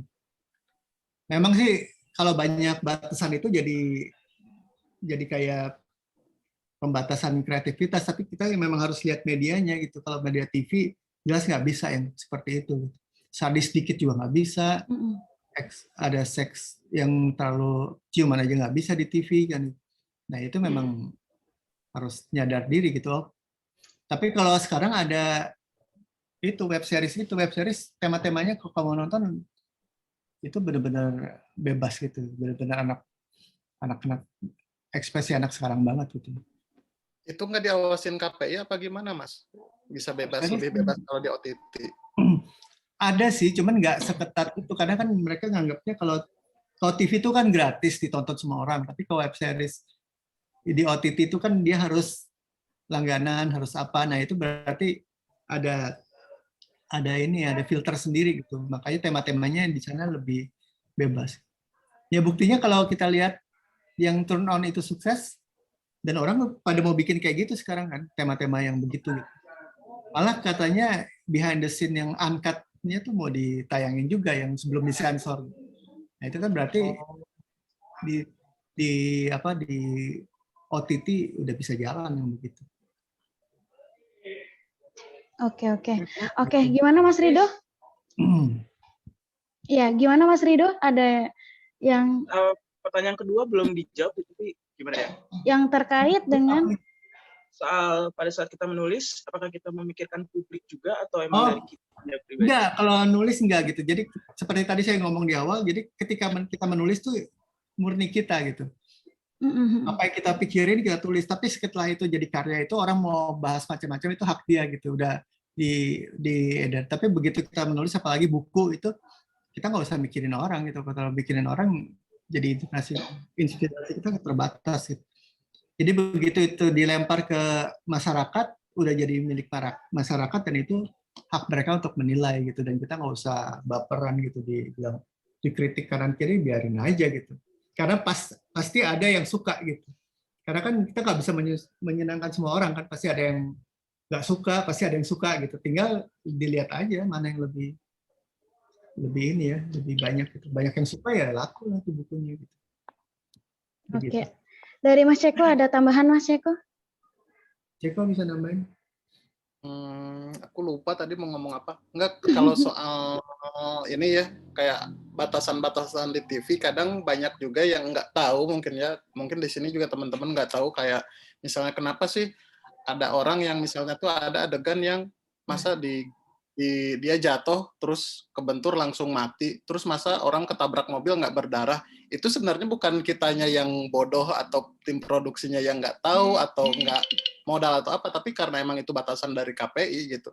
Kayak berdarah-darah itu udah nggak mungkin, udah nggak boleh, bahkan lutut berdarah aja kadang di blur gitu, kadang di blur gitu. Terus kenapa orang tiba-tiba didorong kedot tembok mati gitu? Itu karena KPI sangat membatasi, udah nggak boleh yang bunuh tajam, apa senjata tajam, apa pistol gitu ya, karena nggak boleh, bukan karena kitanya nggak bisa gitu. Jadi terlalu banyak batasan dari KPI, dan itu pun sebenarnya bagus juga buat tontonan gitu, karena kalau nggak dibatasin kayak gitu, terlalu banyak adegan sadis orang-orang menonton, itu nggak baik juga buat mental para pemirsa, apalagi buat anak-anak di bawah umur gitu sih kalau aku.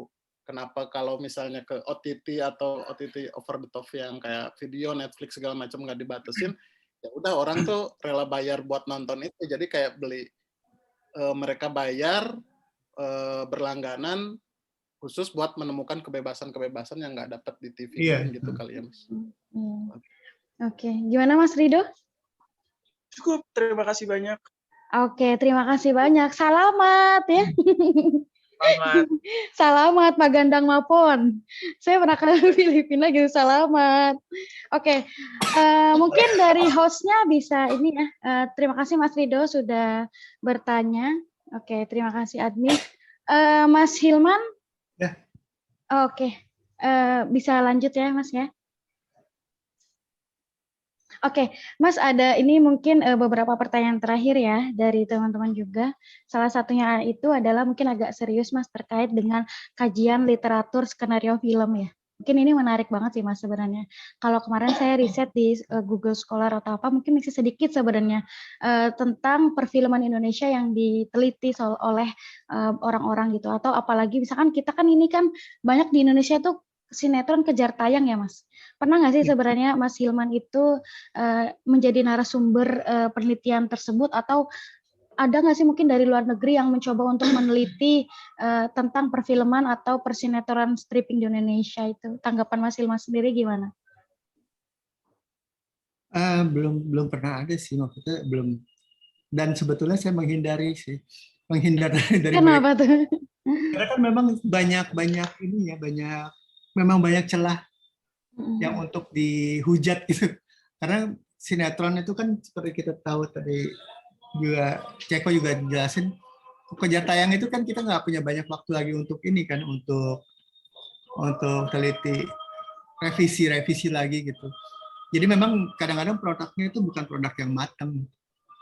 Makanya saya bikin mini series yang itu yang nanti bakal tayang dibatasin episodenya itu untuk mengantisipasi itu gitu. Bahwa kita juga sebetulnya bisa kok bikin karya seperti Korea yang semuanya udah dipikirin matang, karakternya matang, dan penggarapannya juga nggak cuman tiap hari dapat 2 episode, tapi 3 hari bisa baru dapat 1 episode gitu, dengan sinematografi yang bagus. Kemampuan kita sebetulnya ada gitu, cuman kita terdesak aja biasanya sih. Oke, terima kasih Mas Hilman. Itu mungkin pertanyaan terakhir ya dari teman-teman juga, karena waktunya juga sudah, kayaknya kita nggak kerasa nih saking asiknya ngobrol sama Mas Hilman. Waktu udah menunjukkan berapa nih? Udah mau setengah 4 ya Mas. Mungkin ya, mungkin sebelum ditutup ini ada pertanyaan cepat ya Mas Hilman. Mungkin bisa dijawab nih. Siap ya Mas Hilman ya, ini sebagai ini aja sih, sebagai penutup aja. Kenapa Mas Ceko? Ya enggak, silakan. Oke Mas Hilman, bisa dijawab cepat ya pertanyaan dari aku. Penulis novel atau penulis skenario? Skenario. Oke. Film atau stripping? Briefing. Horor atau komedi? Komedi. Hollywood apa Bollywood? Hollywood. Nasi pecel atau gado-gado? Gado-gado. Nasi goreng atau kue tiaw? Nasi goreng. Oke, jadi udah ada gambaran untuk berbuka puasa, Mas ya? DC, Mas. Es Marvel cendol apa apa DC? es campur? DC. Apa? DC. Oke deh, Mas, yang terakhir nih. Ada tambahan nggak, Mas Ceko? Enggak, udah. Oke, ini yang terakhir nih ya, Mas ya, yang lagi ngetren banget nih. Bulan atau wulan? Bulan atau bulan? Iya, ini infonya nih tokoh dari Jendela SMP ya, benar Mas ya? Oh, bulan. Bulan Oke. dong, bulan jahat. Oke. Jadi buat teman-teman yang tahu ini dua tokoh ini yang diciptakan oleh Mas Hilman yang mengisi di Jendela SMP yang sekarang masih jalan ya Mas ya, sampai sekarang ya Mas ya. Oke, teman-teman terima kasih banyak ya Mas Hilman juga apalagi kepada Mas Ceko. Makasih banyak nih atas waktunya. Mungkin aku nggak menyimpulkan banyak sih, cuman tadi ada quote yang saya suka dari Mas Hilman bahwa tugas kita adalah menulis. Adapun respon masyarakat itu kita serahkan kepada mereka.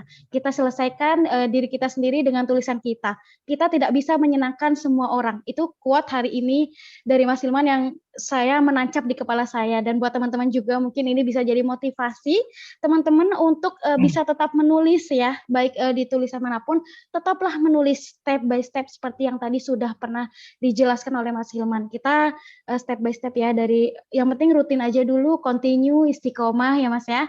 Dan semoga bisa jadi penulis yang sekeren Mas Hilman dan juga Mas Ceko. Terima kasih banyak teman-teman. Mungkin akan saya serahkan lagi ke Kak Rani selaku hostnya. Mas Hilman, saya juga pamit undur diri. Mas Ceko, terima kasih banyak teman-teman semuanya. Akhir kata saya Nisa. Assalamualaikum warahmatullahi wabarakatuh. Silahkan Kak Rani. Warahmatullahi wabarakatuh. Terima kasih Kak Nisa, tapi jangan beranjak, nanti kita foto bersama dulu ya. Terima kasih banyak Mas Hilman, Mas Ceko, Kak Nisa, ini luar biasa ya. Judulnya sih bisa santai, tapi kontennya ternyata nggak santai. Ini daging semuanya nih, bergizi semuanya gitu ya. Alhamdulillah, terima kasih banyak. Semoga jadi ladang pahala kebaikan buat narasumber kita hari ini, Mas Hilman, Mas Ceko, Kak Nisa, dan semua peserta. Baik, untuk menutup sesi ini, mungkin ada satu boleh dari peserta ya, kita ingin dengar kesan dan pesan dari acara ini, satu saja cukup sebagai penutup. Silakan, boleh ada yang angkat tangan? Itu Maria Ulfa dari tadi menyalakan video. Boleh deh. Iya, aku lihat dia senyum-senyum terus. Oke, Kak Maria silakan. Boleh. Berikan kesan dan pesannya ya. Iya, Assalamualaikum warahmatullahi wabarakatuh sebelumnya. Waalaikumsalam warahmatullahi. Iya, luar biasa acaranya. Baru pertama kali juga ngelihat penulisnya langsung. Jujur kalau di rumah gitu, kalau mama sendiri senang gitu lihat catatan hati seorang istri, adik sendiri lebih senang dari Jendela SMP gitu. Kalau saya sendiri lebih sekarang lagi lagi awal-awal gitu untuk belajar nulis juga, cerpen, puisi dan segala macamnya gitu. Jadi luar biasa acaranya, sangat bermanfaat ilmunya, banyak juga catatan di sini dan sukses terus untuk acara ini dan penyelenggara. Terima kasih. Oke, terima kasih Kak Maria Ulfa ya. Moga ini bukan acara terakhir ya. Nanti kita insya Allah kita adakan lagi acara-acara selanjutnya. Tadi saran Mas Hilman juga, semoga kita bisa berkolaborasi ya, punya networking kepenulisan gitu. Dengan acara ini juga terselenggara oleh kelas Lentera Literasi dan Sarang Laba-Laba Corps. Boleh di follow IG-nya teman-teman ya, nanti akan ada info-info penting yang mungkin bermanfaat buat teman-teman. Oke, terima kasih untuk door prize. Ini udah ada catatan siapa aja yang dapat, nanti kita follow up di grup ya atau di Japri. Untuk pulsa yang Filipina gimana ya, mau dihibahkan aja ya? Tas Yudo. Ada door prize pulsa, tapi kalau Filipina ya mungkin dihadiahkan di aja. Grup aja atau di Japri nanti Ya, sama nanti kita follow up ya karena waktu sangat terbatas. Ini seru banget, kayaknya nggak akan selesai di. Nah, aku sampai lupa ini kita lagi puasa tapi semuanya semangat ya. Tadinya mau bilang Mas Hilman ambil minum dulu, tapi pertanyaan masih banyak. Dia masih puasa. Tapi luar biasa, Mas Hilman ini dari tadi semangat ya menjawab, sangat fresh, dan jujur Mas, aku dapat banyak insight ya positif dari Mas Hilman, Mas Ceko. Ini betul yang kata Mbak Nisa sampaikan, jangan berhenti menulis. Karena dengan menulis kita hidup, gitu. Dengan karya kita hidup. Baik, teman-teman, terima kasih semuanya. Mohon maaf ya, ada salah-salah kata dari kami panitia kecil. Mungkin kita foto bersama dulu yang ada Mas Hilman dan Mas Cekonya ya sebagai center, dan semua peserta dapat. Bisa Kak Kilan? Bisa, tolong pose terbaik teman-teman, aku foto dari sini ya. Oke, asik. Ini ada saking banyaknya ada 4 slide. Ya, jadi teman-teman ya. Ngikutin instruksi aku ya. 1, 2, 3. Lagi slide kedua. 1, 2, 3. Lagi slide ketiga. 1, 2, 3. Slide terakhir. 1, 2, 3. Terus bentar. Yang speakernya aku spotlight ya, kalian berempat. 1, 2, 3, senyum. Oke, sudah.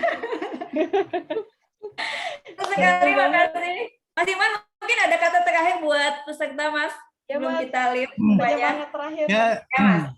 Kata terakhir, semoga tadi yang kita omongin itu bisa terlaksana ya, yang ajakan saya untuk bikin workshop, kita kerja bareng gitu, karena memang benar-benar saya nggak ngomong bukan cuma janji surga, tapi memang semalam banget saya ngomong sama produser dan dia emang butuh itu kontribusi banyak dari teman-teman, karena memang kita butuh banyak banget buat TV dan buat OTT dan lain-lain. Itu aja sih. Oke. Ya, terima kasih. Ditunggu karyanya. Ya, terus semangat berkarya buat kita semuanya. Makasih kesempatannya. Terima kasih. Ya, terima kasih semuanya. Terima kasih teman-teman. Jangan lupa follow IG dari kelas Lentera Literasi dan Sarang Laba-Laba. Mas Ceko, ada kalimat terakhir? Udah cukup, paling nanti di grup di follow up soal gimana komunitas ya. Yang komunitas itu pokoknya intinya semuanya punya peluang yang sama. Jadi kayak misalnya di sini ada beberapa co-writer saya nanti akan punya peluang yang sama dengan saya gitu. Insya Allah ya, kita lihat dalam waktu dekat. Habis Lebaran paling ya. Iya. Ya. Baik, terima kasih semuanya. Selamat menunaikan ibadah puasa. Selamat nanti berlebaran. Semoga sehat semuanya, kita semua. Amin. Mohon maaf. Terima kasih banyak. Ya. Terima kasih. Ya, kita live ya. Dadah. Kita itu sama-sama 5, Oke. 4, 3, 2, 1. Makasih. Terima kasih semuanya.